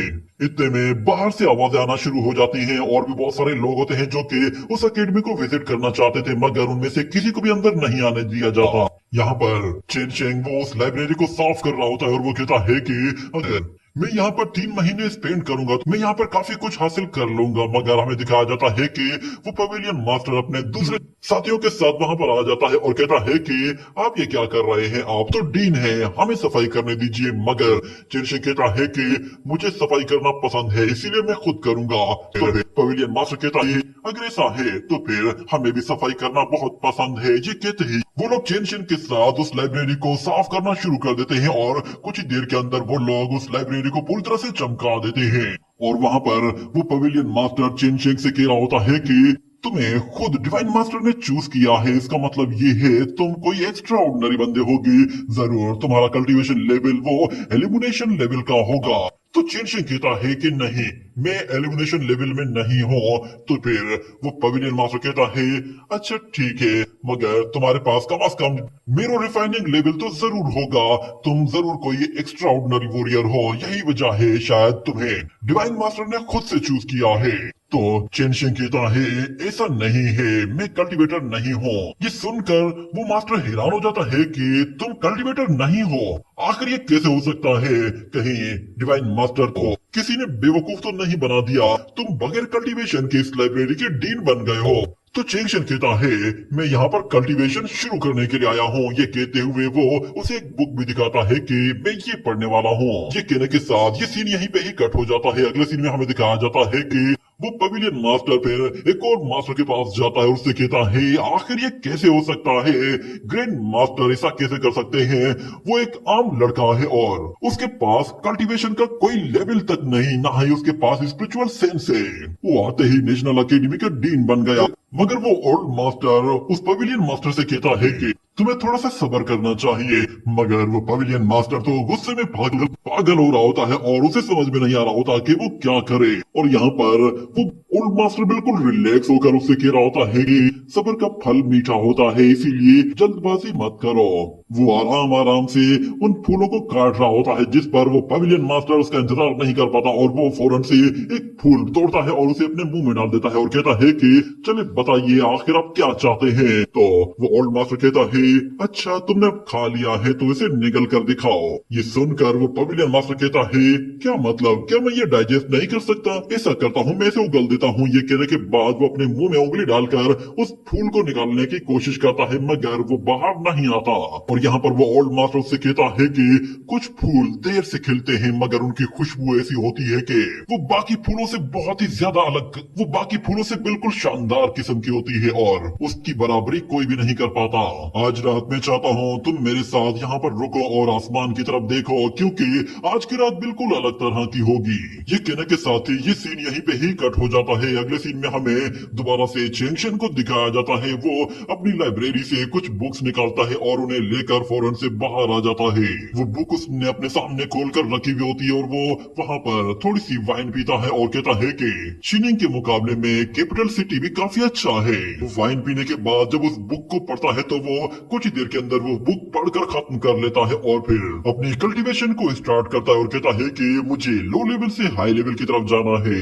सबसे पहले मुझे मेरो क्लींजिंग रियलम को अचीव करना होगा, उसके बाद फिर एलिमिनेशन लेवल आएगा और फिर मैं प्रोफाउंड लेवल तक जा पहुंचूंगा, जिसके बाद स्टार गैदरिंग रियलम आएगा और उसके बाद मैं सेट लेवल तक जा सकता हूँ और फिर मुझे डिवाइन कंसीलमेंट को भी अचीव करना है। मगर कल्टीवेशन को स्टार्ट करने से पहले मुझे अपने डेस्टिनी स्टार को एक्टिव करना होगा और स्टार को एक्टिव करने के लिए मुझे अपनी स्पिरिचुअल सेंस यूज करनी पड़ेगी। मुझे स्टार सी रियलम में जाकर अपने स्टार को देखना होगा कि मेरा स्टार कितना दूर है और मेरी डेस्टिनी क्या है। मेरे अंदर जितनी ज्यादा स्पिरिचुअल सेंस मौजूद होगी मेरे लिए अपने स्टार तक पहुंचना उतना ज्यादा आसान होगा।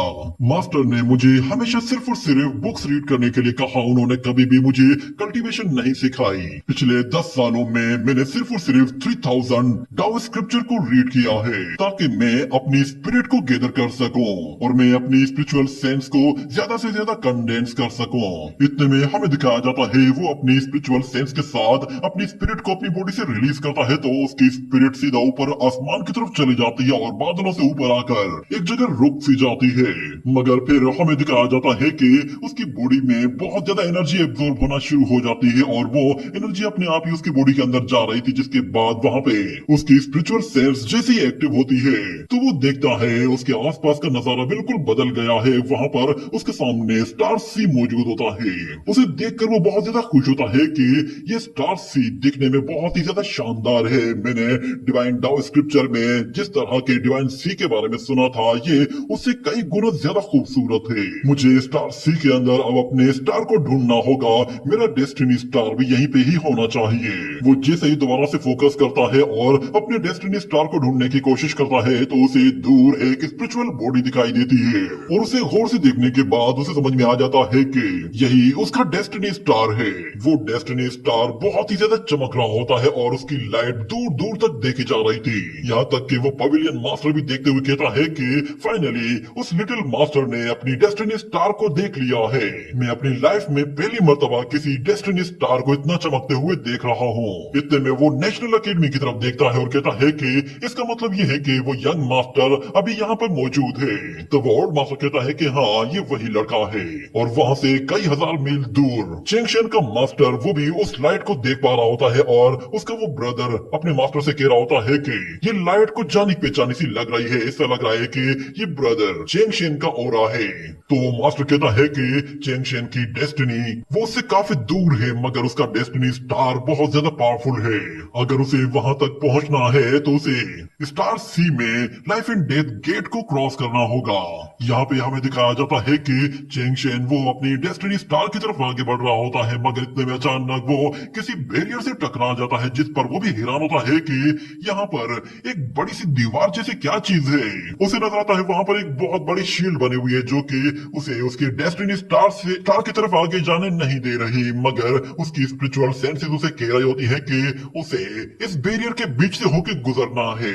मगर जैसे ही वो उस बैरियर को टच करता है तो उसकी स्पिरिचुअल सेंस वो उसके हाथ से फौरन से एब्सॉर्ब होकर उस शील्ड के अंदर चली जाती है, जिस पर चेंगशेन कहता है अगर मैंने इस शील्ड को टच किया और इस पर अपनी एनर्जी लगाई तो ये मेरी सारी स्पिरिचुअल एनर्जी को खींच लेगी, जिसके बाद मेरी डेथ भी हो सकती है। अगर मेरे पास ज्यादा स्पिरिचुअल सेंस ना हुई तो मैं इस बैरियर को तोड़ नहीं पाऊंगा और मेरी कल्टीवेशन यहीं पे ही रुक जाएगी। मैंने इस गेट के बारे में पहले कभी सुना नहीं था, आखिर ये यहाँ पर क्यों मौजूद है। मगर मुझे अपनी किस्मत को बदलना है और उसके लिए ये सबसे पहला स्टेप है और मैं यहाँ पर हार नहीं मान सकता। ये कहने के साथ वो उस शील्ड को जैसे अपने हाथ से टच करता है तो वो शील्ड बहुत ज्यादा स्ट्रॉन्ग होती है, जिसकी वजह से फिर चेंगशेन अपने दोनों हाथों से उसे पुश करता है तो उसकी स्पिरिचुअल सेंस वो बहुत ही तेजी से कंज्यूम होने लगती है और वो और भी ज्यादा जोर लगाता है, जिसके बाद वो कहता है कि मेरी सोल वो जितनी ज्यादा वीक होती जाएगी मेरी स्पिरिचुअल सेंस भी खत्म होती जाएगी। दूर खड़े हुए उसके मास्टर और उसके ब्रदर देख रहे होते हैं कि वो अपने डेस्टिनी स्टार की तरफ आगे बढ़ रहा है मगर आहिस्ता आहिस्ता उसकी एनर्जी कम होती जा रही है। यहाँ पे हमें दिखाया जाता है कि चेन चेंग वो कंटिन्यूसली अपनी एनर्जी का इस्तेमाल करता जा रहा होता है, मगर एक मौका ऐसा आता है कि जब वो अपनी एनर्जी को बहुत ही ज्यादा कंज्यूम कर लेता है तो वो उस शील्ड को तोड़ने के बजाय वहां से पीछे हटकर नीचे गिरने लगता है। उसकी एनर्जी पूरी तरह से कंज्यूम हो गई थी और वो अब उसे तोड़ने के बिल्कुल लायक ही नहीं रहा था। वो दिल दिल में कहता है क्या मैंने कोई गलत रास्ता चूज कर लिया है, मगर उसे दिखाई देता है कि उसका मास्टर उसकी कॉन्शियसनेस में आ गया है और उसे अपनी पास्ट मेमोरीज याद आ रही है। उसके मास्टर ने उसे बताया था कि कल्टीवेशन को स्टार्ट करने के लिए तुम्हें ये बात मालूम होनी चाहिए कि तुम्हारे पास पीछे हटने का कोई रास्ता नहीं। जब तुम्हें ये बात पता होगी कि तुम्हारे पास बस गिने चुने दिन रह गए हैं और तुम्हें एक स्टेबल जिंदगी जीनी है, तो वो जिंदगी बस चंद कदमों के दूरी पर है, तो फिर तुम उसके लिए अपना पूरा जोर लगा लोगे। यहाँ पर उसका मास्टर और उसका ब्रदर देखते हैं वो destiny star Aahista Aahista dim होता जा रहा है और देखते ही देखते वो लाइट बुझ जाती है, जिस पर उन लोगों को लगा कि चेन चेंग वो फेल हो गया है। और वो पवेलियन मास्टर भी घबरा कर कहता है कि ये क्या हुआ, क्या वो लड़का फेल हो गया है? मगर वो ओल्ड मास्टर कहता है जरा सब्र करो, कुछ फूल कुछ देर से खिलते हैं, इसलिए इस काम में जल्दबाजी करने की कोई जरूरत नहीं। यहाँ पर चेन चेंग वो अभी भी होश में होता है और वो कहता है कि ये वो लाइफ नहीं जो मैं जीना चाहता हूँ, न ही मैं इस तरह की जिंदगी जीना चाहता हूँ। मैं अपनी लाइफ को इस तरह जीऊंगा कि किसी को पछतावा ना हो। मैं जिंदा रहना चाहता हूँ ताकि मैं इस दुनिया की खूबसूरती को देख सकूं। मैं इसलिए जिंदा रहना चाहता हूँ ताकि मैं अपना वादा पूरा कर सकूं। मैं किसी के साथ धोखा नहीं करना चाहता। उसे याद आता है कि उसने शू यू रोंग के साथ वादा किया है कि वो कैपिटल आएगा और उससे मिलेगा। इतना कहने के बाद अचानक से उसकी जान में जान आने लगती है और हमें दिखाया जाता है उसका डेस्टिनी स्टार भी उसकी हेल्प कर रहा होता है और वो उस फॉर्मेशन सील की तरफ देखते हुए कहता है कि मैं जीऊंगा वैसे ही जैसे मेरा दिल चाहता है। ये कहने के साथ ही वो उस फॉर्मेशन को अपनी एनर्जी से पूरी तरह से टुकड़े टुकड़े कर देता है और हमें दिखाया जाता है जमीन से फिर बहुत ही ज्यादा एनर्जी निकल कर सीधे ऊपर आसमान तक जाती है और सब लोग समझ जाते हैं कि उस लड़के ने फाइनली सक्सेस हासिल कर ली है। उन लोगों ने पहले कभी भी किसी भी स्टार को इस तरह ग्लो करते हुए नहीं देखा था। वो लोग लाइफ में पहली मर्तबा किसी इतने पावरफुल डेस्टिनी स्टार को देख रहे थे और वो एल्डर्स भी समझ गए थे कि इस लड़के के अंदर वाकई में कोई खास पोटेंशियल मौजूद है। मगर वो ओल्ड मैन कहता है कि ये फ्लावर तो बस अभी खिला है, अभी तो बहुत कुछ देखना बाकी है। और हम लोग शू यूरोंग को देखते हैं जो कि एक माउंटेन के ऊपर मौजूद होती है और वो उस डेस्टिनी स्टार को देखती है तो वो कहती है पता नहीं ये किसका डेस्टिनी स्टार है, मगर ये काफी एक्स्ट्राऑर्डिनरी है। किसी को भी यकीन नहीं आ रहा था कि ये लड़का जो बिल्कुल बेकार सा लग रहा था उसने अपने डेस्टिनी स्टार इतनी आसानी से अचीव कर लिया है और उसकी रोशनी इतनी ज्यादा होती है कि पूरे के पूरे कैपिटल तक वो स्टार क्लियरली दिखाई दे रहा था। और जैसे ही वो डेस्टिनी स्टार नीचे की तरफ आता है तो वो सीधा नेशनल अकेडमी के ऊपर आता है और वहाँ पे एक छोटी लड़की बैठी भी होती है और वो भी ये देख रही होती है कि ये डेस्टिनी स्टार जिसका भी है वो सच में लाजवाब होगा। यहाँ पर चेन चेंग अपने डेस्टिनी स्टार को अपनी बॉडी के अंदर एब्जॉर्ब करना शुरू कर देता है और हमें दिखाया जाता है कि वो सारी एनर्जी उसकी बॉडी में मौजूद उसकी मेरिडियंस के अंदर एब्जॉर्ब होना शुरू हो जाती है। और हमें यहाँ पर बताया जाता है कि उसने अपनी स्टार अवेकनिंग को कंप्लीट कर लिया है, जिसके बाद उसके अंदर कुछ एबिलिटीज आ गई है जिसकी वजह से वो अब बहुत सारी बीमारियों से बहुत ही आसानी से बच जाएगा। उसके अलावा उसके अंदर हेवन को डिस्ट्रॉय करने और उसके अंदर इतनी स्ट्रेंथ आ जाती है कि वो भारी से भारी चीज को भी आसानी से उठा सकता है। और फर्स्ट स्टेप में ही उसकी सोल टेम्परिंग भी कंप्लीट हो जाती है। जैसे ही उसका ये फर्स्ट स्टेज कंप्लीट होता है तो उसकी बॉडी से बहुत ही ज्यादा खुशबू निकलने लगती है, जिससे वहाँ पे बैठी हुई एक लड़की जिसका नाम लुवो लुवो है वो बहुत ही ज्यादा खुश होती है कि ये खुशबू कितनी लाजवाब है। ये कहते ही वो जैसे ऊपर जाती है तो वहाँ मौजूद गार्ड्स वो उसे ढूंढना शुरू करते हैं कि ये कहाँ गई। मगर वो लड़की कहती है इतने पावरफुल डेस्टिनी स्टार के साथ ये लड़का यहाँ पर मौजूद है, हो सकता है शायद इसे मेरी बीमारी के बारे में पता हो और ये उसे ठीक कर पाए। मगर वो गार्ड्स उसे कहते हैं कि प्लीज प्रिंसेस नीचे आ जाइए, आप गिर जाएंगी। इतने में अचानक उस लड़की का बैलेंस बिगड़ता है तो वो सारे के सारे लोग उसके नीचे जाकर उसे पकड़ने की कोशिश करते हैं, मगर वो लड़की अपना बैलेंस बना लेती है और चेन शेंग से मिलने के लिए जाते हुए कहती है कि मुझे उम्मीद है कि छोटी सी फाइट के बाद मैं उसे अपने साथ यहाँ ले आऊंगी। ये कहने के साथ वो एक छोटा सा जेड कॉइन ऊपर थ्रो करती है, जिसके साथ वो वहां से गायब हो जाती है और वहां पे मौजूद गार्ड्स चिल्लाना शुरू कर देते हैं कि ये लिटिल प्रिंसेस यहाँ से गायब हो गई है, प्लीज कोई जाकर मास्टर को इन्फॉर्म करो। इतने में उस लड़की का फादर भी वहां पे आ जाता है और वो कहता है कि मैं उसे जाकर ढूंढता हूँ, तुम लोग जाकर बाकी लोगों को इन्फॉर्म करो। यहाँ पे हमें दिखाया जाता है कि वो छोटी लड़की जब वो नेशनल अकेडमी में आती है तो वो कहती है कि ये तो बिल्कुल पास में ही है, सोचा नहीं था कि कोई इतना पावरफुल कल्टीवेटर हमारे बिल्कुल बराबर में होगा। मगर जब उसे वहाँ पर वो लड़का दिखाई देता है तो वो फौरन से उसकी तरफ आगे बढ़ती है, मगर इतने में अचानक उसका पैर किसी फॉर्मेशन के ऊपर पड़ता है, जिसकी वजह से वो उसके अंदर लॉक हो जाती है और अपने आसपास देखती है कि वो एक फॉर्मेशन के अंदर ट्रैप हो चुकी है और उसे एक आवाज सुनाई देती है। वो शख्स उस लड़की से कहता है, तो फाइनली तुम हाथ आ ही गई, मैंने तुम्हारा बहुत इंतजार किया था, आज तुम अकेली हो और आज तुम्हें कोई भी मुझसे नहीं बचा सकता। मगर यहाँ पे हमें दिखाया जाता है चेन शिंग वो उस फॉर्मेशन की तरफ देखता है तो उसे पता चल जाता है कि यहाँ पे दाल पे कुछ काला है। इसी के साथ ये एपिसोड भी यहीं पे ही एंड हो जाता है। तो एपिसोड की शुरुआत होती है और हमें दिखाया जाता है कि लुवो वो एक ट्रैप के अंदर फंसी हुई होती है और उसे पता भी नहीं था कि वहां पर कौन शख्स मौजूद है जो कि उसे इस फॉर्मेशन में मारना चाहता है। मगर जब उसके सामने वो बंदा आता है और उससे कहता है कि तो फाइनली अब मेरा वेट खत्म हो गया, मैंने न जाने कितना इंतजार किया है, आज तुम अकेली हो। इतना कहते ही वो बंदा जैसे उस पर अपनी सूट से वार करता है तो लुवो पीछे हट जाती है और जब वो बंदा अपना फेस शो करता है तो उसे देखकर लुवो कहती है, तुम्हारे सर पर सींग है, इसका मतलब ये है कि तुम एक डीमन हो। मगर वो डीमन वॉरियर कहता है कि अगर आज मैं तुम्हें यहाँ पे मार देता हूँ तो फिर इसके बाद ह्यूमन और डीमन अलायंस वो पूरी तरह से कोलैप्स कर जाएगा। ये कहते ही वो कभी यहाँ तो कभी वहां जा रहा होता है और वो उस लड़की से कहता है कि आज के दिन के बाद मेरी डीमन रेस को कोई भी सप्रेस नहीं करेगा। और इससे पहले कि वो बंदा उस प्रिंसेस को मारता, अचानक से वो लड़की चुटकी बजाकर वहां से भागने की कोशिश करती है, मगर कोई भी फायदा नहीं होता क्योंकि वहां पर चारों तरफ एक पावरफुल डोमेन बना हुआ होता है जिससे वो लड़की बाहर नहीं जा पाती। और वो डीमन वॉरियर कहता है कि तुम इस डीमन रेलिक के बारे में नहीं जानती, इसके यहाँ पर होते हुए कोई स्टार रियलम का वॉरियर भी यहाँ से बाहर नहीं जा सकता।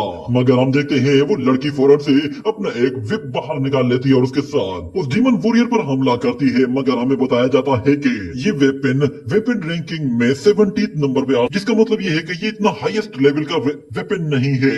और ऊपर से वो डीमन जब उस पे हमला करता है तो वो लड़कियों से बहुत ही मुश्किल से रोकती है और वो डीमन कहता है कि तुम्हारी कंडीशन देख के लगता है कि तुम्हें मारने में ज्यादा टाइम नहीं लगेगा। मगर वो लड़की जैसे अपना एक ट्रेजर निकालती है तो उसके अंदर से इतनी ज्यादा एनर्जी निकलती है कि वो वॉरियर अपनी जान बचाने के लिए बाल बाल बचते हुए वहां से पीछे हट जाता है। उसे यकीन भी नहीं आ रहा था कि इस लड़की के पास इतना खतरनाक लेवल का ट्रेजर होगा। मगर उस ट्रेजर से उस लड़की को खुद को नुकसान होता है और उसके मुंह से खून निकलने लगता है क्योंकि वो जितनी ज्यादा स्पिरिचुअल एनर्जी को यूज करती है उसकी इंजरीज उतनी ही बढ़ जाती है।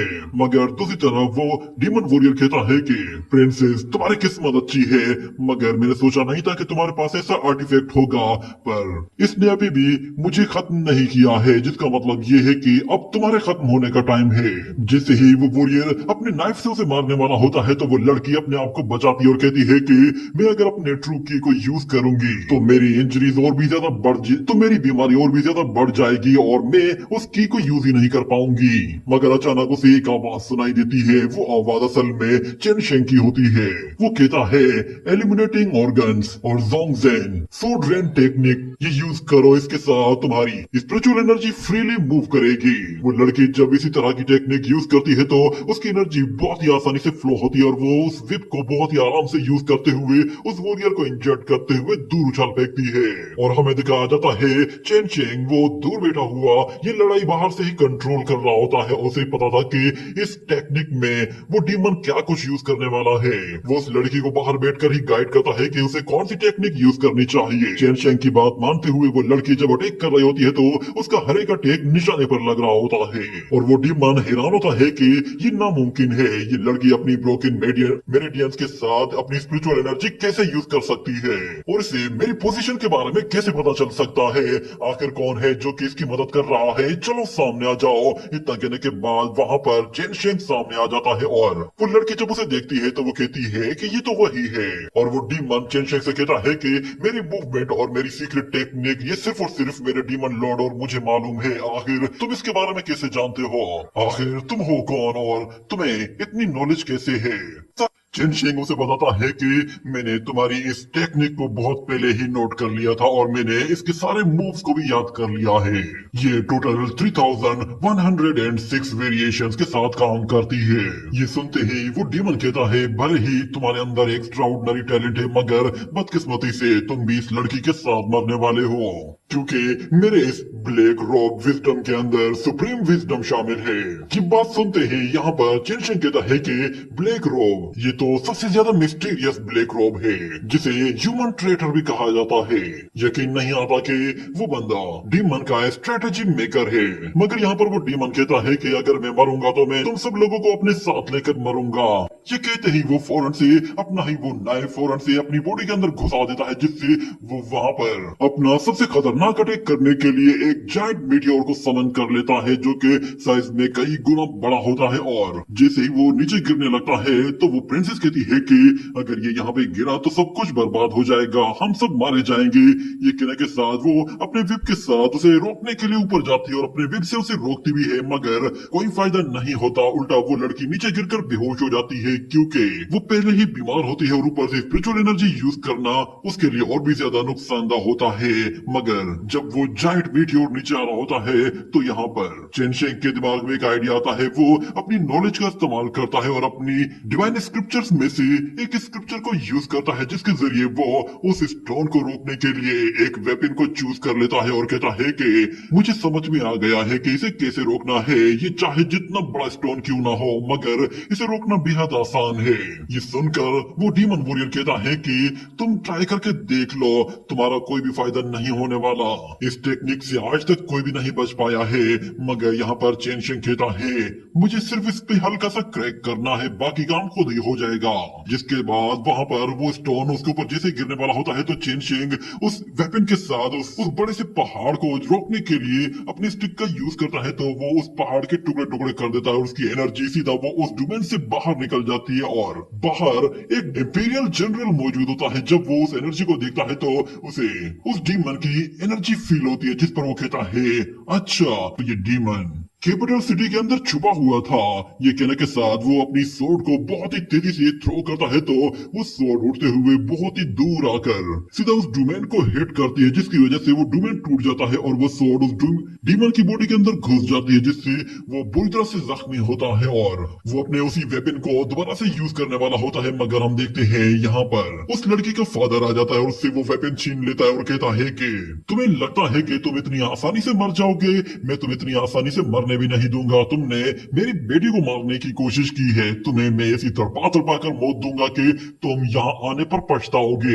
ये कहते ही वो अपनी पावर्स के जरिए उसकी बॉडी को ज्यादा से ज्यादा हार्ड करने की कोशिश करता है, यहाँ तक कि उसकी बोन्स पर इतना प्रेशर क्रिएट करता है कि उसकी बोन्स अंदर अंदर से टूटती जा रही होती है। मगर जैसे ही वो सोर्ड उसकी बॉडी से निकलने वाली होती है अचानक वो इंपीरियल सोल्जर फौरन से उस सोर्ड के ऊपर आकर खड़ा हो जाता है और उस व्हाइट एम्परर से कहता है कि आप बेफिक्र हो जाए, मैं इस डीमन को जू प्रिजन के डीपेस्ट लेवल पे लेकर जाऊंगा। इसके जिस्म से इसकी चमड़ी उधेड़ कर खींच कर निकालूंगा और इसे ज्यादा से ज्यादा दर्द दूंगा, यहाँ तक कि मैं इसकी इन्वेस्टिगेशन करने के लिए इसे 3rd डिग्री टॉर्चर भी करूंगा। आप प्लीज बेफिक्र होकर घर चले जाइए, आगे का काम मैं खुद ही कर लूंगा। मगर वो एम्परर कहता है कि मुझे 3 दिन के अंदर अंदर रिजल्ट चाहिए, वरना तुम एक मामूली से जनरल हो, तुम्हें लगता है कि तुम इस मामले को दबा पाओगे तो ये तुम्हारी भूल है। इतने में अचानक वहां पर एक स्पिरिट बीस्ट भी आ जाता है जो कि असल में उस जनरल का स्पिरिट बीस्ट होता है और वो जनरल उस एम्परर से कहता है कि आप बिल्कुल बेफिक्र हो जाए, मैंने आपकी बात सुन ली है। ये कहकर वो वहां से चला जाता है और दूसरी तरफ चिनशिंग कहता है कि अब यहाँ पर इंपीरियल जनरल्स आ चुके हैं तो वो लड़की बिल्कुल सिक्योर है, मेरे ख्याल से मुझे अब यहाँ से चले जाना चाहिए। ये कहकर वो जैसे जाने लगता है तो वहां पर मौजूद उस लड़की का फादर उसे रोकता है और कहता है कि तुमने मेरी बेटी की जान बचाई है, इसके लिए मैं तुम्हारा शुक्रिया अदा करना चाहता हूँ। ये कहकर वो उसे एक व्हाइट जेट टोकन देता है और कहता है कि इस टोकन की वैल्यू हजारों गोल्डन कॉइन्स के बराबर है। मगर चिनशिंग कहता है मुझे इसकी कोई जरूरत नहीं, मुझे बस अपनी एकेडमी जाना है, स्टडी करनी है और अपनी कल्टीवेशन को इम्प्रूव करना है। ये कहकर वो वहां से चला जाता है, जिस पर वो बंदा कहता है ये लड़का अजीब है, इसे पता भी नहीं कि इसने कितनी बड़ी अपॉर्चुनिटी को ठुकरा दिया है। मगर दूसरी तरफ हमें दिखाया जाता है कि वो लड़की सपना देख रही होती है और सपने में वो कोई गाना गुनगुना रही थी और वहाँ पर उसकी मदर भी होती है।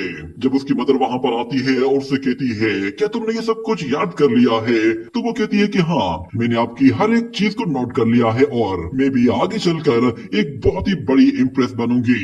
मगर हमें दिखाया जाता है कि उन लोगों का जो एल्डर होता है वो जब उस लड़की के बारे में सुनता है कि उसने कोई भी प्रोग्रेस हासिल नहीं की है, तो वो उस लड़की से कहता है कि मैं तुम्हें सिर्फ 3 साल का टाइम दे रहा हूँ, अगर तुमने कोई प्रोग्रेस हासिल ना की तो फिर मैं तुम्हारी किसी यंग एम्परर से शादी करवा दूंगा। ये सुनते ही वो लड़की फौरन से होश में आकर बैठ जाती है और अपनी मदर को देखती है और कहती है मैं अपने साथ ये होने नहीं दूंगी, वो लड़का कहाँ है। मगर उसकी मदर कहती है तुम किसकी बात कर रही हो, क्या वो बराबर नेशनल अकेडमी वाला लड़का। तो वो लड़की कहती है कि हाँ, मुझे उसके पास जाना होगा, वो लड़का मेरी मेरेडियंस को ठीक कर सकता है। ये कहते ही वो उठकर फौरन से वहां से चली जाती है और दूसरी तरफ हमें दिखाया जाता है चेन चेंग वो स्टडी कर रहा होता है, मगर वो कहता है कि कल रात वाले इंसिडेंट की वजह से मैं ठीक से स्टडी भी नहीं कर पाया और मैं अपना टास्क भी कंप्लीट नहीं कर पाया हूँ। मुझे अब पूरी तरह से फोकस करके बाकी की कल्टीवेशन को भी जल्द से जल्द रिकवर करना होगा। मगर इतने में अचानक कोई उसका दरवाजा खटखटाता है और वो देखता है कि बाहर कुछ सोल्जर्स बड़े बड़े बॉक्सेस लेकर उसके घर के अंदर आ रहे हैं। ये देखकर वो काफी सरप्राइज होता है और उसके कमरे के बाहर वो लड़की खड़ी भी होती है, जिसे वो देखता है तो वो कहता है कि तुम यहाँ पर क्या कर रही हो। तो वो लड़की कहती है कल तुमने मेरी जान बचाई थी तो मैं तुम्हें थैंक्स कहना चाहती हूँ।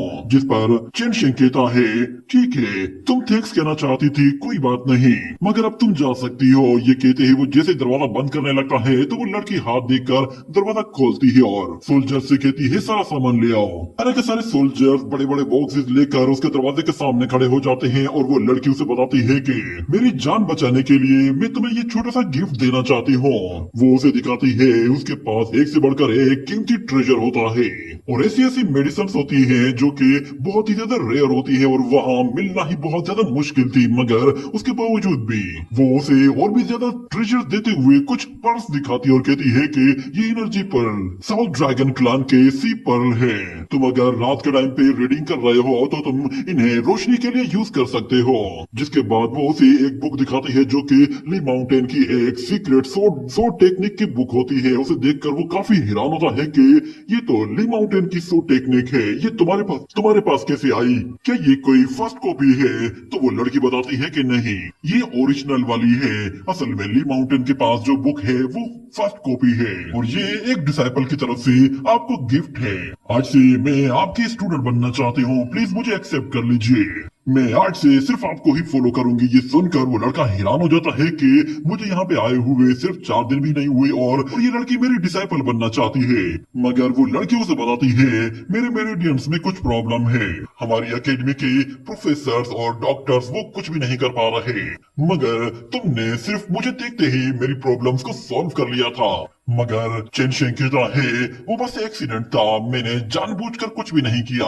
ये सुनते ही वो लड़की कहती है अगर ऐसा है तो फिर हम लोग दोबारा से टेस्ट करेंगे। ये कहते ही वो दोबारा से अपना विप निकालती है और उस विप से जैसे ही दोबारा से हमला करने वाली होती है तो दोबारा से स्पिरिचुअल एनर्जी यूज करते ही उस लड़की को दोबारा तकलीफ होती है। जिसके बाद चेन शेंग अपनी नीडल टेक्निक यूज करते हुए उसके प्रेशर पॉइंट्स पर क्लिक करते ही उसके एनर्जी फ्लो को फिर से बेहतर कर देता है, जिससे वो लड़की समझ जाती है कि ये लड़का ही है जो कि मेरी मेरेडियंस को ठीक कर सकता है। और यहाँ से चेंग शेन उसे इग्नोर करके जाने लगता है, मगर वो लड़की उसके पैर पड़ जाती है और कहती है कि प्लीज ऐसा मत कीजिए, मुझे एक्सेप्ट कर लीजिए। तो चेंग शेन कहता है मेरे पैर तो छोड़ दो, मगर वो लड़की कहती है कि नहीं, मैं जानती हूँ मैं आपका पैर छोड़ूंगी और आप भाग जाओगे।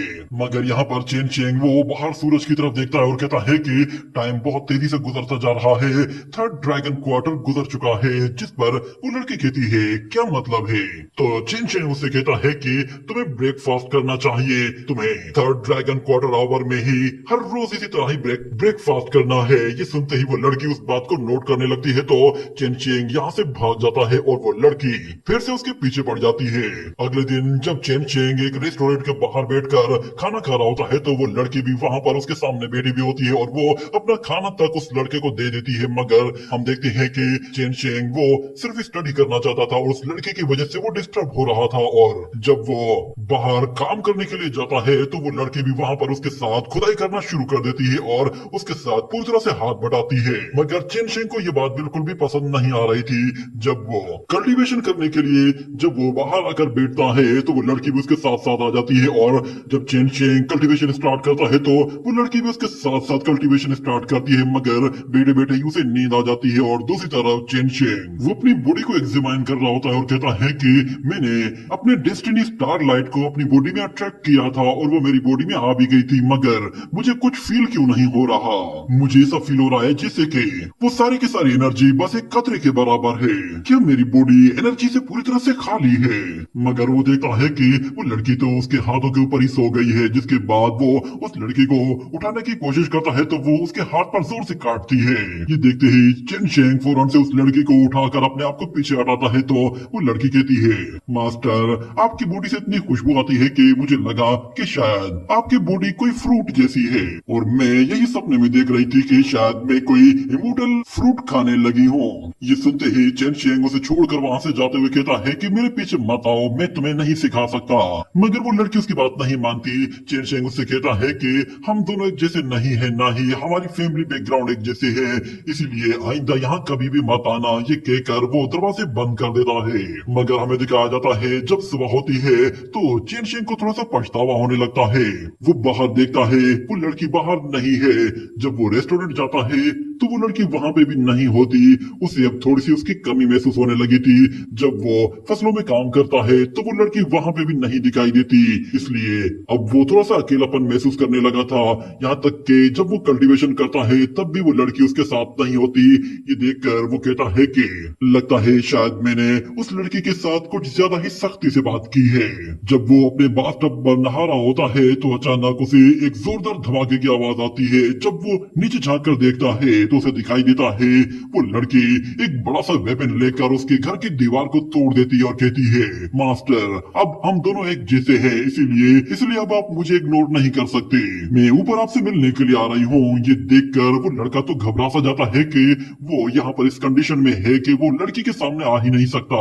मगर जैसे ही वो लड़की ऊपर आती है तो चेन शेंग वहाँ पर नहीं होता। वो विंडो से कूदकर भाग गया था और हमें दिखाया जाता है कि वो चोरी छुपे वहाँ से टैंक 36 के घर में जा पहुंचा था, जिस पर टैंक 36 उससे कहता है कि मैंने तुम्हें कहा था ना वो जगह तुम्हारे रहने के लायक ही नहीं है, पर लगता है तुम्हें ये बात बहुत जल्दी समझ में आ गई है। जिसके बाद अगले सीन में हमें दिखाया जाता है कि चेन शेंग उसे अपनी सारी स्टोरी बता देता है, जिस पर टैंक 36 कहता है, अच्छा तो ये बात है, पता नहीं कौन लड़की है जो कि उस नेशनल अकेडमी को ज्वाइन करना चाहती है, वैसे भी तुम्हारा इसमें कोई नुकसान नहीं है। मगर चेन शेंग कहता है कि नहीं, वो लड़की मेरे जैसी बिल्कुल भी नहीं। तो टैंक 36 कहता है, अच्छा तो ऐसी बात है, मुझे लगता है कि तुम एक नंबर के फट्टू हो और तुम डरते हो और तुम चले हो अपनी किस्मत को बदलने, जबकि तुम एक लड़की को एक्सेप्ट तक नहीं कर सकते। तुम्हें पता भी नहीं कि उस लड़की के दिल में क्या है और वो तुम्हें क्यों ज्वाइन करना चाहती है। ये बात सुनकर चेन शेंग थोड़ा सा हैरान होता है और वो कहता है कि मैं सिर्फ अपने ही बारे में सोच रहा था, मैंने उस लड़की के बारे में नहीं सोचा। और यहाँ पे हमें दिखाया जाता है कि वो लड़की उदास बैठी हुई होती है और उसके पेरेंट्स भी उसके पास मौजूद होते हैं और फिर उसका फादर उससे आकर कहता है, क्या तुमने वाकई डिसाइड कर लिया है कि तुम अब यहाँ से जाना चाहती हो?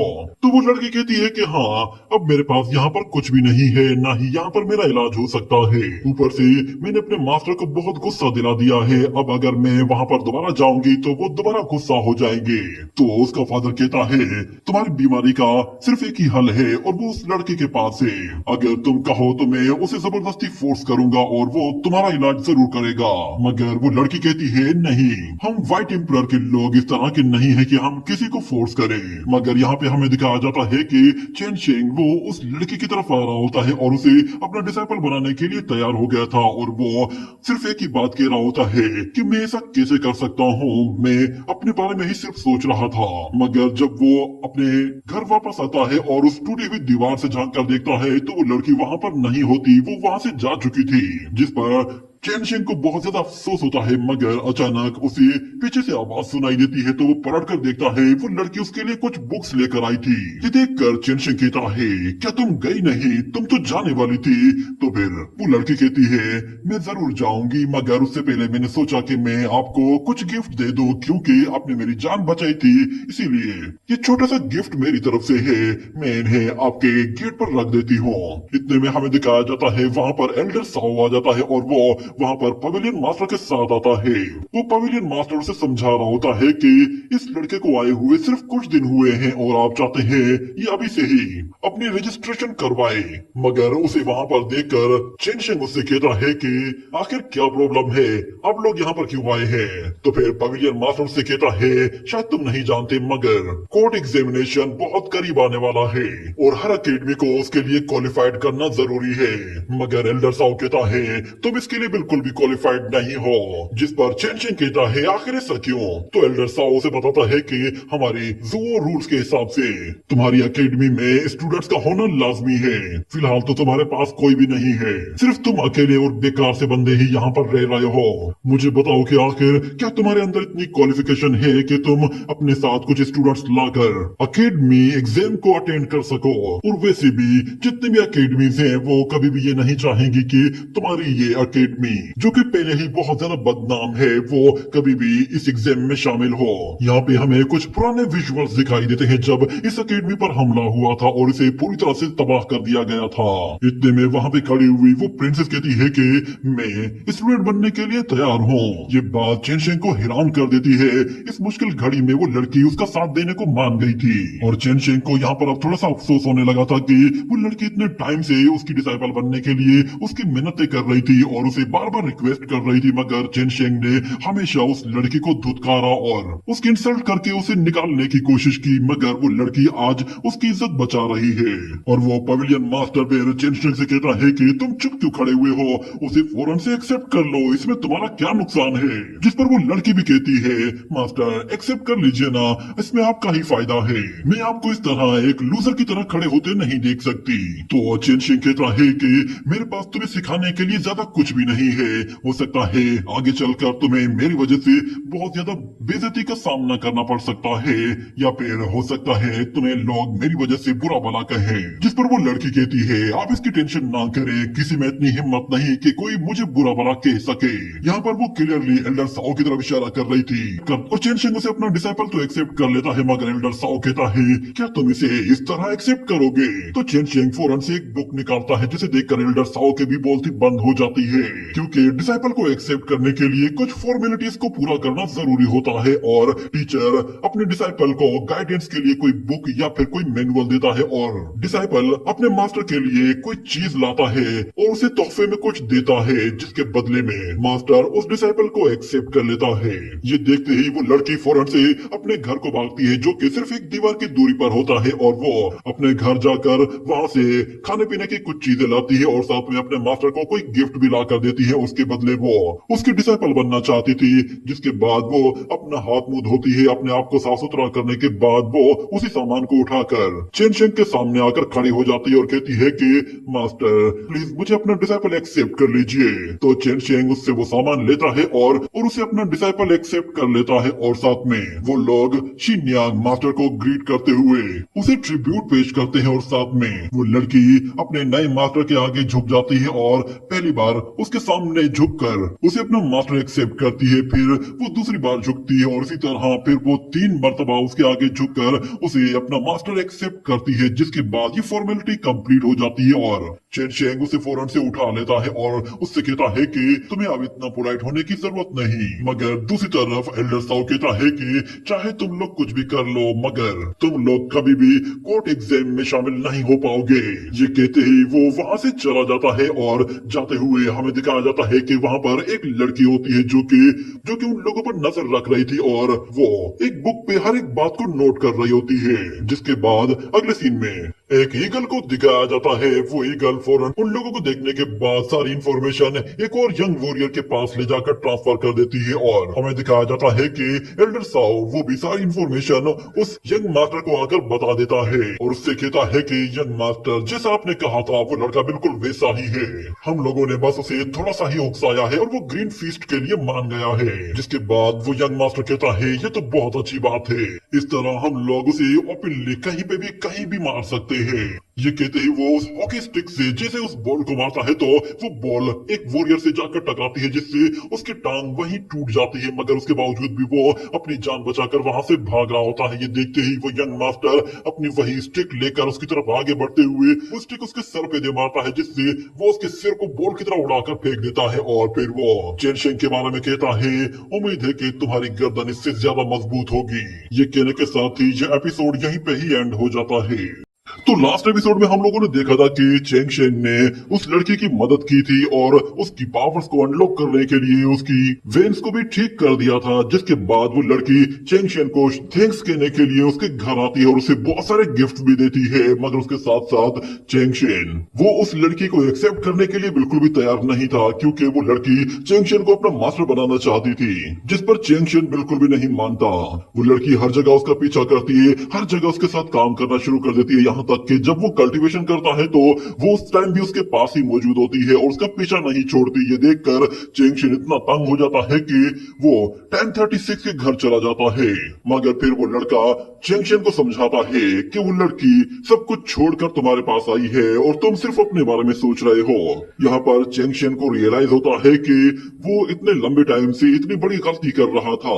वो फौरन से वापस जाता है और उस लड़की को अपना डिसाइपल एक्सेप्ट कर लेता है, जिसके बाद एल्डर साओ वो बिल्कुल खामोश हो जाता है, उसके पास कहने को कुछ भी नहीं रहता। और फिर अगले एपिसोड में हमें हेवनली डाओ पैलेस के ब्राइट वर्ल्ड पवेलियन को दिखाया जाता है और उस ब्राइट पवेलियन के अंदर एक सेरेमनी ऑर्गेनाइज की गई थी, जिसके बाद बहुत सारे लोग वहां पर आ रहे होते हैं और लुवलू कहती है आज का दिन तो काफी शानदार है, मैंने पहले कभी भी इस तरह का बैंक्वेट नहीं देखा है।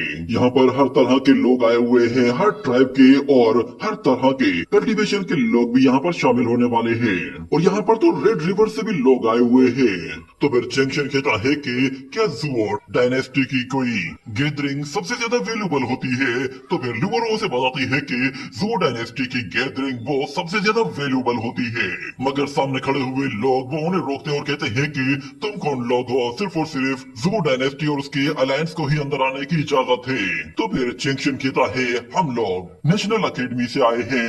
ये सुनते ही वो लोग कहते हैं कि अच्छा हम लोगों ने सुना था कि नेशनल अकेडमी में कुछ बेकार से लोग आए हुए थे, तो वो तुम लोग हो। सुना है कि तुम्हारे पास कल्टीवेशन सेंस तक नहीं थी, वैसे भी तुम्हारे जैसा बंदा उस अकेडमी को डिजर्व करता है क्योंकि वो सिर्फ और सिर्फ यूजलेस लोगों के लिए ही रखी गई है। मगर एक मर्तबा अपनी आंखें खोलकर वहाँ सामने देखो, वहाँ पर तुम्हारी नेशनल अकेडमी का कहीं भी नाम नहीं है। मगर चेंग शेन उन लोगों से कहता है कि नेशनल अकेडमी वो भी तो बाकी अकेडमीज की तरह ही जुओ डायनेस्टी का ही एक हिस्सा है, तो फिर आखिर तुम लोग उसके बारे में इस तरह की उल्टी सीधी बातें क्यों कर रहे हो? तुम्हें पता भी है ना कि नेशनल अकेडमी इन सारी अकेडमीज में सबसे ऊपर थी।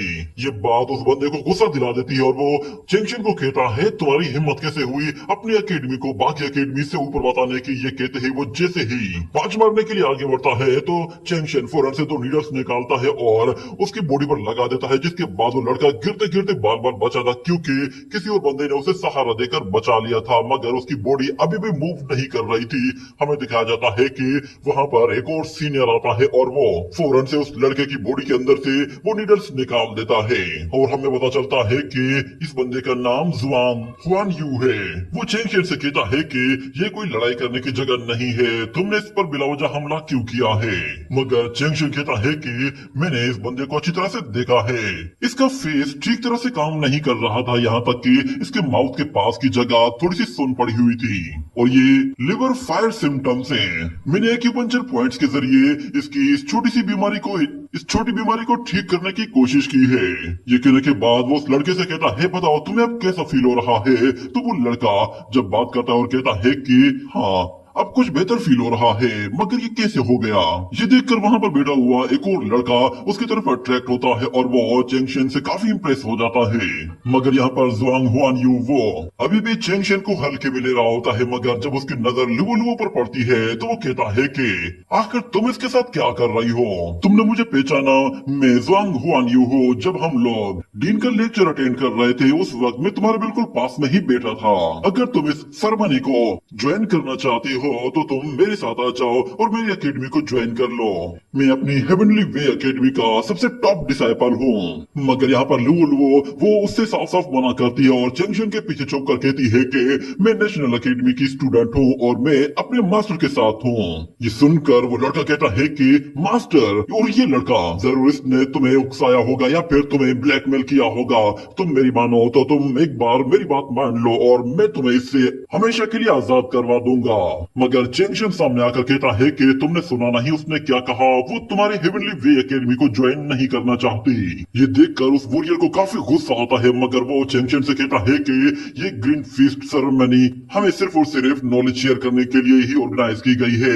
उम्मीद है कि तुम जब मेरे सामने आओगे तो कुछ न कुछ परफॉर्म कर पाओगे। और वो दोबारा से लुओ लुओ से कहता है कि जूनियर सिस्टर प्लीज मेरे साथ आ जाओ और अपना फ्यूचर इसके साथ बर्बाद मत करो। मगर अचानक वहाँ पर एक अनाउंसमेंट होती है और बताया जाता है कि डीन मो यू आ रहे हैं। डीन माओ क्यों यू आ रहे हैं? और डीन आते साथ ही कहता है कि हमारे ट्रेडिशन के हिसाब से नेशनल अकेडमी इस सेरेमनी को ज्वाइन कर सकती है, इसमें कोई बुरी बात नहीं। इतने में वो लोग एक टेबल पर जाकर बैठ जाते हैं और उन्हें भी खाना सर्व किया जाता है, जिस पर लुओ लुओ कहती है हमें इतना बुरा खाना दिया गया है, आखिर ये लोग हमें समझते क्या है? मगर चेंगशन उसे समझाता है कि ये भी सही है, हमें बस यहाँ पर बैठकर ऑब्जर्व करना है कि यहाँ पर होता क्या है। ये कहने के बाद वो लड़की फिर उसकी बात मानकर वहीं बैठ जाती है और फिर हमें दिखाया जाता है इतने में वहाँ पर एक यंग मास्टर आता है और वो दरवाजे को लात मारकर खोलता है, जिस पर सब लोग उसकी तरफ देख रहे होते हैं। यंग मास्टर के आने पर एल्डर साओ वो कुछ ज्यादा ही खुश हो रहा था, जिसके बाद हमें दिखाया जाता है कि ये यंग मास्टर कोई और नहीं बल्कि टियान हाई का ही ग्रैंडसन है।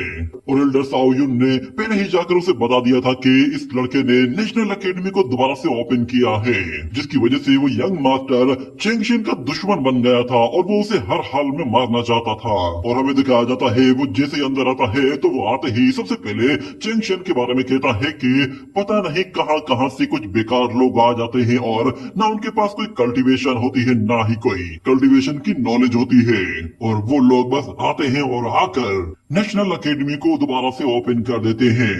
उस अकेडमी को ओपन करते हैं जिसे मेरी ग्रेट आंट ने बहुत पहले ही बंद करवा दिया था, और उस अकेडमी को खोलना हमारी टियान हाई फैमिली की इंसल्ट है और हम लोग इसके बदले में तुम लोगों को ईंट का जवाब पत्थर से देंगे।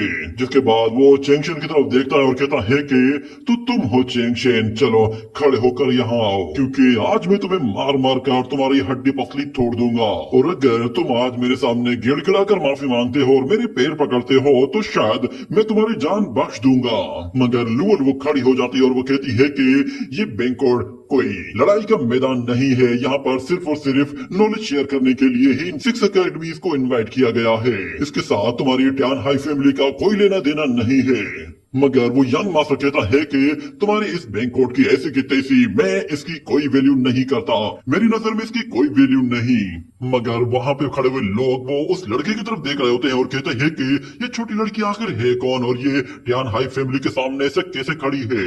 मगर लिबुल वो चिल्लाते हुए कहते हैं कि अगर तुम टियान हाई फैमिली के ग्रैंडसन हो तो फिर क्या हुआ, इसका मतलब ये तो नहीं कि तुम किसी को कुछ भी कहोगे। मगर वो यंग मास्टर कहता है ये अकेडमी ये सब कुछ हमारा ही है और हम लोग इसे कंट्रोल करते हैं। जिसके बाद चेंगशन खड़ा हो जाता है और कहता है कि क्या ये अकेडमी तुम्हारी ही बनाई हुई है। इतना कहने के बाद वहाँ पे मौजूद एक लड़का जोर जोर से हंसता है और कहता है कि ब्रदर क्या जोक मारा है इसे। मगर बहुत सारे लोग उसे चुप कराते हैं और कहते हैं कि टियान हाई फैमिली पर नहीं हंसते। और वो यंग मास्टर भी गुस्से में कहता है कि अच्छा मुझे बताओ कि तुम कौन हो और तुम्हारी फैमिली कौन है, ताकि मैं भी तो तुम्हारा मजाक उड़ा सकूं। इतने में रेड रिवर डिसाइपल खड़ा हो जाता है और वो कहता है कि six academy green feast festival ये सिक्स अकेडमी के लिए सबसे ज्यादा वैल्यूएबल फीस्ट है। मैंने सोचा भी नहीं था कि किसी ग्रेट फैमिली का कोई बंदा आकर यहाँ पर इतनी बड़ी मुसीबत खड़ी करेगा, और किसी में इतनी हिम्मत नहीं कि वो तुम्हारे सामने कुछ बोल सके। ये सुनते ही वो यंग मास्टर गुस्से में आकर कहता है कि सुनो बच्चे, अगर मैं तुम्हें ये कह रहा हूँ मेरे सामने बोलने की सजा मौत है, तो फिर तुम्हें यही सजा दी जाएगी। ये कहने के साथ वो जैसे ही अपनी एनर्जी सीधा उस लड़के की तरफ थ्रो करता है, तो वो लड़का बहुत ही आसानी से उस एनर्जी को हैंडल कर लेता है और उस यंग मास्टर से लड़ने के लिए आगे बढ़ता है। मगर उसकी सीनियर सिस्टर उसे रोकती और कहती है कि बस यहीं रुक जाओ। और उसका एक और सीनियर ब्रदर कहता है फौरन से यंग मास्टर से माफी मांगो, तुम जानते हो हम लोग टैन हाई फैमिली को ऑफेंड नहीं कर सकते। मगर वो लड़का अपने सीनियर से कहता है कि मैंने इस अकेडमी को सिर्फ इसलिए ज्वाइन किया था क्योंकि इसके पास सबसे स्ट्रॉन्गेस्ट बैकबोन है। सोचा नहीं था कि तुम लोग इस मामूली से लड़के से डरते होगे। मैं तुम्हें बता दूं, तुम्हें डरना है तो डरते रहो, पर मैं इससे नहीं डरता। इतने में चेंगशन उसके सामने आ जाता है और कहता है कि ब्रदर, तुम्हें ऐसा करने की जरूरत नहीं है, तुमने मेरी हेल्प की इतना काफी है। मगर ये होली इंप्रेस का होली नेफ्यू है, तो इसलिए तुम्हें इससे बिला वजह उलझना नहीं चाहिए। ये आगे चलकर तुम्हारे लिए मुसीबतें खड़ी कर सकता है। मगर वो लड़का कहता है कि मैं रेड रिवर माउंटेन से आया हूँ और मेरे माउंटेन के लोग किसी से डरते नहीं है, और इस यंग मास्टर जैसे लड़कों के सामने तो कभी भी सर नहीं झुकाते। ये सुनकर चेंगशन कहता है कि मैं भी माउंटेन से यहाँ पर आया हूँ। ये कहने के साथ वो यंग मास्टर कहता है कि दो बेकार के यूजर्स, दो बेकार के कल्टीवेटर्स बिला वजह कैपिटल सिटी में आ गए। मगर रेड रिवर वॉरियर वो कहता है कि ब्रदर बेफिक्र हो जाओ, हम दोनों का रियल एक ही है, इसलिए मैं इसे हरा दूंगा। और क्योंकि तुम्हारे पास कोई कल्टीवेशन नहीं है, तो तुम इस जगह बैठकर सिर्फ हमारा मैच देखो। मगर यहाँ पर वो यंग मास्टर कहता है कि तुमने मेरी टैन हाई फैमिली को ऑफेंड किया है ना, तुम्हारा फ्यूचर अब बर्बाद है। मगर रेड रिवर वॉरियर वो कहता है कि मेरा नाम शुआन युआन पो है, चलो मैं तुम्हें लड़ाई के लिए चैलेंज कर रहा हूँ। ये सुनते ही वो लड़का कहता है मुझे ऐसे लोगों से लड़ना बहुत पसंद है जिनके अंदर बहुत ज्यादा आकड़ हो। उम्मीद है कि तुम्हारी हड्डियां बहुत ही मजबूत होंगी, क्योंकि जितने ज्यादा तुम स्ट्रांग होगे मुझे तुमसे लड़ने में उतना ही मजा आएगा। इतना कहते ही वो फौरन से लड़ने के लिए तैयार हो जाता है और कहता है कि तुमने खुद अपनी मौत को दावत दी है। ये कहते ही वो जैसे हमला करने लगता है तो श्वानपो फौरन से उसे डॉज करता है, मगर वो लड़का उसे एक जोरदार किक मारते हुए पीछे धकेल देता है और फौरन से उस लड़के को अपनी पावर रिवील करता है। तो सब लोग उसकी पावर देखकर हैरान हो जाते हैं। वो बहुत ही ज्यादा एनर्जी रिलीज कर रहा था और हमें बताया जाता है इस टेक्निक को विंड राइज टेक्निक कहा जाता है। उसकी ये टेक्निक देखकर लिवोलो घबरा जाती है और वो उस लड़के से कहती है श्वानपो ब्रदर जरा संभल कर। और यहाँ पर वो यंग मास्टर से कहता है कि तुम सिर्फ और सिर्फ अभी मेडिटेशन लेवल में हो और तुम्हें लगता है कि तुम मेरा मुकाबला कर पाओगे, अभी तुम इतने भी बड़े नहीं हुए हो। इतना कहने के बाद श्वानपो गुस्से में आकर उस पर पंचेस की बौछार कर देता है, मगर वो लड़का उसके हर एक अटैक को आराम से डॉज करता जाता है और फिर अपने हाथों से एनर्जी जनरेट करते हुए उसे एक जोरदार पंच दे मारता है और दोबारा से उस पर हमला करने के लिए बिल्कुल ऊपर आ जाता है। और हमें दिखाया जाता है कि वो अपनी विंड टेक्निक को यूज करता है, तो वहां पर बहुत ही ज्यादा विंड प्रेशर क्रिएट होता है, जिस पर वहां मौजूद सब लोग काफी ज्यादा डर जाते हैं और उन्हें लगा कि शुआन युआन पो खतरे में आ गया है और वो हार जाएगा। मगर चेनशेंग को अच्छी तरह से मालूम था कि शुआन पो वो अभी भी होल्ड बैक कर रहा है और वो उस लड़की को बताता है कि उसके लिए टेंशन मत लो, वो अभी सिर्फ और सिर्फ उस यंग मास्टर को अच्छी तरह से नोट कर रहा है, उसके फुटवर्क को देख रहा है और उसकी टेक्निक्स को समझ रहा है। उसने अभी भी अपनी ट्रू पावर शो नहीं की है। ये कहने के बाद हमें दिखाया जाता है कि शुआन युआन पो जब वो से लड़ रहा होता है तो वो लड़ते लड़ते उस यंग मास्टर को पीछे धकेल देता है और अपनी बॉडी से बहुत ही ज्यादा एनर्जी रिलीज करता है, जिस पर वो यंग मास्टर भी हैरान हो जाता है, क्योंकि उस लड़के ने अपना ट्रू फॉर्म शो करना शुरू कर दिया था। उसका एक हाथ वो डिमोनिक हैंड में ट्रांसफॉर्म होने लगा था। ये देखकर सब लोग चौंक जाते हैं और उन्हें पता चल जाता है कि ये लड़का तो डीमन क्लान से बिलोंग करता है और ये डीमन क्लान की ही टेक्निक्स यूज कर रहा है। जब शुआन युआन पो अपने आप को पूरी तरह से ट्रांसफॉर्म करने लगा था तो यहाँ पर लुवो लुवो कहती है मास्टर आप तो सच में ग्रेट हैं, आपको पहले से ही पता चल गया था कि ये लड़का होल्ड बैक कर रहा है। इतना कहने के बाद शुआन युआन पो वो बहुत ही तेजी से आगे बढ़ते हुए अपने डीमन हैंड के साथ एक जोरदार पंच दे मारता है जिससे वो उस लड़के के 12 बजा देता है। मगर वो यंग मास्टर हार मानने को तैयार नहीं था, जिस पर शुआन युआनपो दोबारा से उसे पंच मारता है तो वो लड़का डॉज करने की कोशिश करता है और साइड से भागने की करता है, मगर शुआन युआनपो उसे दोबारा से पकड़ता है और जमीन पर मारते हुए ऊपर की तरफ उछालता है तो वो लड़का ऊपर एक पिलर के साथ जाकर जोर से लगता है, मगर उसके बावजूद भी वो उस पिलर को पकड़ लेता है और नीचे की तरफ देखता है तो वो लड़का उससे कई गुना ज्यादा ताकतवर होता है। और उस यंग मास्टर को समझ में आ गया था कि ये डीमन रेस से बिलोंग करता है, जिसके बाद वो फौरन से अपनी एक सीक्रेट पावर को यूज करता है और कहता है कि तुम्हें मारने में और भी ज्यादा मजा आने वाला है, क्योंकि तुम्हारे अंदर जितनी ज्यादा वाइटलिटी होगी तुम्हें मारने में उतना ही मजा भी आएगा। ये कहने के साथ वो फौरन से अपनी एक पर्पल एनर्जी जनरेट करना शुरू कर देता है और यहाँ पर शुआन युआनपो भी उसकी तरफ आगे बढ़ता है और हमें दिखाया जाता है कि वो यंग मास्टर जब पंच मारने वाला था तो वो अचानक से अपने हाथों से कुछ अलग तरह की एनर्जी क्रिएट करता है, जिस पर चेन शेन ये नोट कर लेता है और जैसे ही वो लोग एक दूसरे को पंच मारते हैं तो यहाँ पर शुआन युआनपो वो उस यंग मास्टर को वहां से पीछे धकेल देता है। मगर हमें दिखाया जाता है कि अचानक से वो पॉइजनस एनर्जी उसके हाथ के अंदर फैल जाती है, जिससे उसका हाथ पूरी तरह से सुन्न पड़ जाता है और उसकी स्ट्रेंथ पूरी खत्म हो जाती है। ये देखकर वो खुद भी हैरान हो गया था कि ये सब क्या हो रहा है, मगर चेन शेंग और बाकी लोग समझ गए थे कि इस लड़के ने कोई पॉइजनस टेक्निक यूज की है जो कि बिल्कुल भी अलाउड नहीं है। वो सारे ही लोग उस यंग मास्टर को बुरा भला कहना शुरू कर देते हैं, मगर उसके बावजूद भी उस यंग मास्टर को कोई फर्क नहीं पड़ता। यहाँ तक कि डीन भी खामोश बैठा हुआ था, वो भी कुछ नहीं कर रहा था। यहाँ पर शुआन युआनपो वो बिल्कुल बेबस हो गया था, उसे समझ में नहीं आ रहा था कि उसके साथ क्या हुआ है, मगर वो यंग मास्टर फिर इसी मौके का फायदा उठाता है और उसे मारना शुरू कर देता है और कहता है कि ये पॉइजन या तो तुम्हारी जान ले लेगा या फिर तुम्हें हमेशा के लिए बिल्कुल यूजलेस कर देगा, तुम कभी भी कल्टीवेशन नहीं कर पाओगे। शुआन युआनपो अपने हाथ की तरफ देखता है, वो हाथ पूरी तरह से बेकार होता जा रहा था और ऊपर से उसकी स्ट्रेंथ भी पूरी खत्म हो गई थी। मगर वो यंग मास्टर उसे बालों से पकड़ता है और कहता है कि तुम्हें आज तुम्हारे किए की सजा मिलने वाली है। इतने में अचानक हमें दिखाया जाता है कि लुवो लुवो का विप आकर उसे टकराता है और उसे वहां से पीछे हटा देता है, जिसके बाद चेन शेंग वो उस लड़के को पकड़कर फौरन से दूसरी जगह ले जाता है और उसे एक जगह लिटाकर वो लुवो से कहता है कि मैं इसके पॉइजन को सप्रेस करने की कोशिश करता हूँ। देखकर वो यंग मास्टर का मजाक उड़ाता है कि तुम और मेरे पॉइजन को सप्रेस करोगे, ऐसा हो ही नहीं सकता। अगर लुवो लुवो कहती है अगर मेरे मास्टर ने कहा है कि वो कर सकते हैं तो करके दिखाएंगे।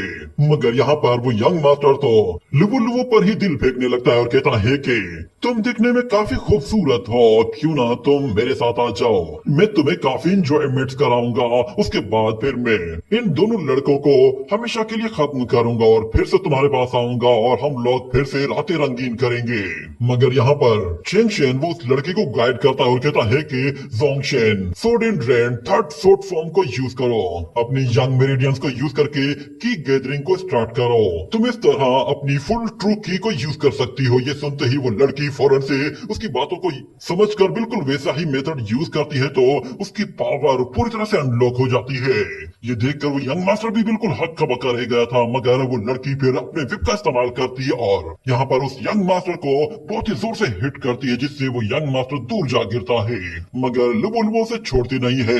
यहाँ पर चेंग शेन वो उसे गाइड भी कर रहा होता है और साथ में उस लड़की को एक्यूपंक्चर टेक्निक के जरिए हील भी कर रहा होता है ताकि उसका पॉइजन सप्रेस हो सके। और हम देखते हैं कि लुवो लुवो ने उस यंग मास्टर को मार मार कर उसकी हालत खराब कर दी होती है। उसका विप बहुत ही ज्यादा ताकतवर होता है, वो कंटिन्यूसली उसे मार ही जा रही होती है, जिस पर सारे ही लोग चौंक गए थे। और दूसरी तरफ से चेंग शेन उससे कहता है अब wind and thunder technique use करो। ये सुनते ही वो लड़की विंड एंड थंडर टेक्निक को यूज करती है और उस यंग मास्टर को अपने विप से पकड़कर अपनी तरफ खींचती है। और जब वो उसके करीब आ जाता है तो वो लड़की अपनी फिंगर्स के जरिए उसकी तरफ इशारा करते हुए कहती है तुम बिल्कुल वीक हो। ये कहते ही वो उस पर thunder and wind technique use करते ही उसे उठाकर दूर फेंक देती है, जिससे वो यंग मास्टर बहुत ही बुरी तरह से जख्मी होकर नीचे गिर पड़ता है। ये देखते ही एल्डर साओ फौरन से उस लड़के की तरफ भागता है और यहाँ पर पूरे के पूरे हॉल में बैठे हुए लोग बिल्कुल हक्के बके रह गए थे। उन्हें यकीन नहीं आ रहा था कि लुवो लुवो ने यान हाय ग्रैंड नेफ्यू को इतनी आसानी से हरा दिया। आखिर ये कैसे हो गया? ये लड़की जो कि कल तक कल्टीवेशन नहीं कर पा रही थी, आज ये अचानक से इतनी ताकतवर कैसे बन गई? क्योंकि ये यंग मास्टर अज़ूरा क्लाउड रैंकिंग में 30 नंबर पे आता है। मगर लुवो लुवो कहती है मैंने तो इसके बारे में कभी सुना भी नहीं है। मगर दूसरी तरफ चेंग शेन ने अपनी नीडल टेक्निक के जरिए उस पॉइजन को पूरी तरह से सप्रेस कर दिया था, जिसकी वजह से उस लड़के को अब थोड़ा सा सुकून मिलने लगा था, मगर वो बेहोश हो चुका था। और यहाँ पर एल्डर साहब वो उस लड़के को उठाता है और कहता है कि यंग मास्टर आपको चोट तो नहीं लगी, मगर वो यंग मास्टर उसे धक्का देकर कहता है मुझसे दूर हटो। इन दो डिसाइपल्स को क्या लगता है इनकी औकात क्या है, ये लोग मेरा सामना करना चाहते हैं, इन्हें पता भी है कि मैं कौन हूँ। वो चेंगशिन से कहता है तुमने मुझे हर्ट करने की हिम्मत की है ना, अब देखना मैं तुम लोगों का क्या हशर करने वाला हूँ। मैं तुम लोगों को मार मार कर तुम्हारी हड्डियां तक तोड़ दूंगा, उसके बाद फिर मैं तुम्हारी जान लूंगा और फिर मैं उस टैंक 36 को भी मारूंगा। उसकी हड्डियां पसलियां तोड़ने के बाद मैं उसे अधमरा करके चिल कफू को खिला दूंगा। इतना कहने के बाद अचानक चेंगशिन वो उसके सामने आकर खड़ा होता है, तो हमें पता चलता है कि चेंगशिन की हाइट तो अच्छी खासी है। और वो यंग मास्टर कहता है मुझे पता है तुम्हें बहुत गुस्सा आ रहा है, मगर भूलो मत कि मैं इम्प्रेस का ग्रैंड नेफ्यू हूँ और टियान हाई फैमिली का ग्रैंडसन हूँ। मुझे तुम्हें मारने के लिए ज्यादा मेहनत नहीं करनी पड़ेगी, तुम्हें मारना तो मेरे लिए चूंटियों को मारने जैसा है। ये बात चेंगशिन को गुस्सा दिला देती है और वो फौरन से अपना हाथ फौरन उसके मुंह पर दे मारता है और उसे ऊपर की तरफ उछाल देता है, जिस पर उस यंग मास्टर का भी चेहरा देखने लायक हो गया था। उसे यकीन ही नहीं था कि चेंगशिन ऐसा कुछ करेगा, मगर चेंगशिन फौरन से अपनी पावर्स को एक्टिव करता है और कहता है कि तुम्हें किसने कहा कि मैं कल्टीवेशन नहीं कर सकता। तुमने आज दो चीजों पर गलत फहमी पाल ली थी, पहली तो तुम्हें लगा कि मैं कल्टीवेशन नहीं कर सकता और दूसरी तुम मेरे डिसाइपल को अधमरा कर देना चाहते हो। ये कहने के बाद वो उसके बहुत सारे प्रेशर पॉइंट्स पर क्लिक करता है और उसके ब्लड फ्लो और एनर्जी फ्लो को पूरी तरह से डिस्टर्ब कर देता है और उसकी सेम वैसी सिचुएशन कर देता है जैसे कि वो टैंक 36 की करना चाहता था। हमें दिखाया जाता है कि चेंगशिन ने उसकी पूरी की पूरी कल्टीवेशन ही डैमेज कर दी होती है, जिस पर एल्डर साओ युन गुस्से में भड़क जाता है और कहता है कि तुम जानते हो तुम्हें इसकी क्या सजा मिलेगी। तुमने इस लड़के को जो कि टियान हाई से बिलोंग करता है, तुमने इस पर अटैक किया है ना, तुम्हें इसकी सजा मिलने वाली है। वो फौरन से गार्ड्स को बुलाता है और कहता है कि इसे गिरफ्तार कर लो, मगर यहाँ पर डीन उन लोगों को रोक लेता है और कहता है कि नेशनल अकेडमी वो हमारी ही डायनेस्टी का हिस्सा है, इसलिए ये लोग कोई आउटसाइडर्स नहीं है। इस यंग मास्टर ने सिर्फ और सिर्फ अपनी बेवकूफी की वजह से ही मार खाई है। इसे लगा कि ये टियान हाई फैमिली से बिलोंग करता है तो ये किसी के साथ कुछ भी करेगा। सोचा भी नहीं था कि जू डायनेस्टी में ऐसे बेवकूफ लोग भी मौजूद होंगे। क्या इस बेवकूफ को इतना नहीं मालूम कि इम्प्रेस टियान हाई को सारी सिचुएशन के बारे में मालूम है, उसे ये भी पता है कि नेशनल अकेडमी को रीओपन किया गया है। मगर एल्डर साओ कहता है कि मैं तो बस एम्प्रेस की मदद करने की कोशिश कर रहा हूँ। तो डीन उसे डांटते हुए कहता है कि चुप कर जाओ, क्या तुम्हें पता नहीं कि होली इम्प्रेस को सारी सिचुएशन मालूम है, वो तुमसे ज्यादा जानती है। अगर उसे नेशनल अकेडमी से कोई प्रॉब्लम होती तो उसने कब का नेशनल अकेडमी को बंद करवा दिया होता और उसकी परमिशन के बगैर कोई नेशनल अकेडमी को रीओपन कर भी कैसे सकता है। अब यहाँ पर जो कुछ भी हुआ है तुम लोगों को ही उसकी रिस्पॉन्सिबिलिटी लेनी होगी। ये कहने के बाद वो फीस्ट कंप्लीट हो जाती है और सारे ही लोग वहां से चले जाते हैं और हमें बताया जाता है कि उस ग्रैंड फीस्ट में नेशनल अकेडमी का भी नाम शामिल कर दिया गया था, जिसका मतलब ये है कि आने वाले कंपटीशन में वो भी पार्टिसिपेट कर सकते हैं। कोई भी शख्स नेशनल अकेडमी के ग्रैंड ट्रायल में शामिल होने से खुश नहीं था, मगर चेंगशिन जानता था कि वो ये सब कुछ बदल सकता है, क्योंकि वो माउंटेन से आया है और उसके हौसले भी माउंटेन्स की तरह बुलंद हैं। जिसके बाद हम लोग दोबारा से शुआन युआनपो को देखते हैं। वो बेहोशी की हालत में था। जब उसे होश आता है तो वो अपने सीनियर्स को अपने सामने देखता है, मगर उसके सीनियर्स वो रुक जाते हैं और उसे छोड़कर वापस वहां से जाने लगते हैं, जिस पर शुआन युआनपो उन्हें बुलाता है, मगर उसके बावजूद भी वो लोग उसकी तरफ पीछे पड़कर नहीं देखते, क्योंकि वो लोग जानते हैं कि अगर उन लोगों ने शुआन युआनपो को दोबारा अपनी अकेडमी में शामिल किया तो फिर टियान हाई फैमिली वो उन लोगों से बदला लेगी, जिसकी वजह से वो लोग उसे अकेला ही छोड़कर यहाँ पे चले जाते हैं। ये देखकर शुआन युआनपो को बहुत ज्यादा तकलीफ होती है, मगर वो जानता था कि वो लोग ऐसा क्यों कर रहे हैं। पर यहाँ पर लिबुरो उससे कहती है कोई मसला नहीं, तुम्हें कोई फोर्स नहीं कर रहा, तुम अपनी मर्जी से कोई भी अकेडमी ज्वाइन कर सकते हो। मगर शुआन युआनपो कहता है कि मैं अपने घर वापस नहीं जाऊंगा, ना ही मैं अपने घर वापस जा सकता हूँ, क्योंकि मैं एक गरीब फैमिली से बिलोंग करता हूँ और मेरे विलेज के लोगों ने पैसे जमा करके मुझे यहाँ पर भेजा था ताकि मैं अपने क्लान का सबसे स्ट्रॉन्ग मैन बन सकूं। मगर मैं अब बिल्कुल बेकार हो चुका हूँ और मैं कल्टीवेशन भी नहीं कर पाऊंगा। मैं बस अब यहीं रहकर लोगों के बर्तन साफ करूंगा, उनके घरों में झाड़ू पोछे का काम करूंगा और सफाई वगैरह करूंगा, बस इसी तरह मैं अपनी जिंदगी यहीं पे ही गुजार दूंगा। मगर लुबुलु कहती है इसकी जरूरत नहीं पड़ेगी, तुम एक पावरफुल कल्टीवेटर हो और तुम्हें एक अकेडमी में ही कल्टीवेशन करनी चाहिए, क्यों ना तुम हमारी नेशनल अकेडमी ज्वाइन कर लो। ये सुनकर वो लड़का भी हैरान हो जाता है, कहता है कि मैं बिल्कुल यूजलेस हो चुका हूँ, मगर उसके बावजूद भी चेंगशन उसे समझाता है और उसे अपनी अकेडमी ज्वाइन करने के लिए मना लेता है। जिसके बाद वो लोग उसे नेशनल अकेडमी में लेकर जाते हैं और कहते हैं कि तुम्हें बहुत बहुत मुबारक हो, तुम हमारी अकेडमी का हिस्सा बन गए हो और अब हम लोग 3 लोग हो चुके हैं।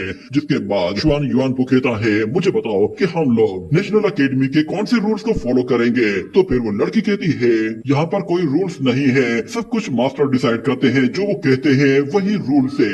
तो शुआन युआन को कहता है अच्छा तो फिर मुझे टीच कौन करेगा। जिस पर लुबुलु कहती है तुम्हें मैं टीच करूंगी, क्योंकि मास्टर वो न सिर्फ मास्टर हैं बल्कि वो खुद डिसाइपल भी हैं और वो इस अकेडमी के डीन भी हैं, इसीलिए जो वो मुझे टीच करेंगे मैं तुम्हें टीच करूंगी।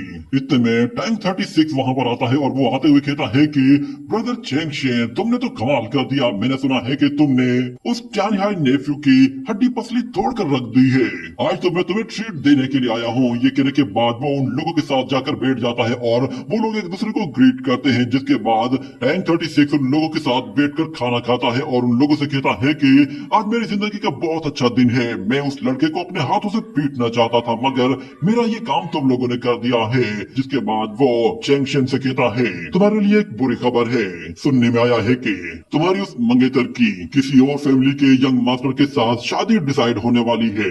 इतना कहने के बाद वहाँ पर उन लोगों को आतिशबाजी नजर आती है, जिस पर वो लोग समझ जाते हैं कि वो लोग इस शादी को सेलिब्रेट करना चाहते हैं। और आखिर में हमें शाओ यूरोंग को भी दिखाया जाता है, वो अपने माउंटेन पर बैठी भी होती है और उसके पीछे जो ट्री होता है उसे किंगपिन फीनिक्स ट्री कहते हैं। इसी के साथ ही ये एपिसोड भी यहीं पे ही एंड हो जाता है।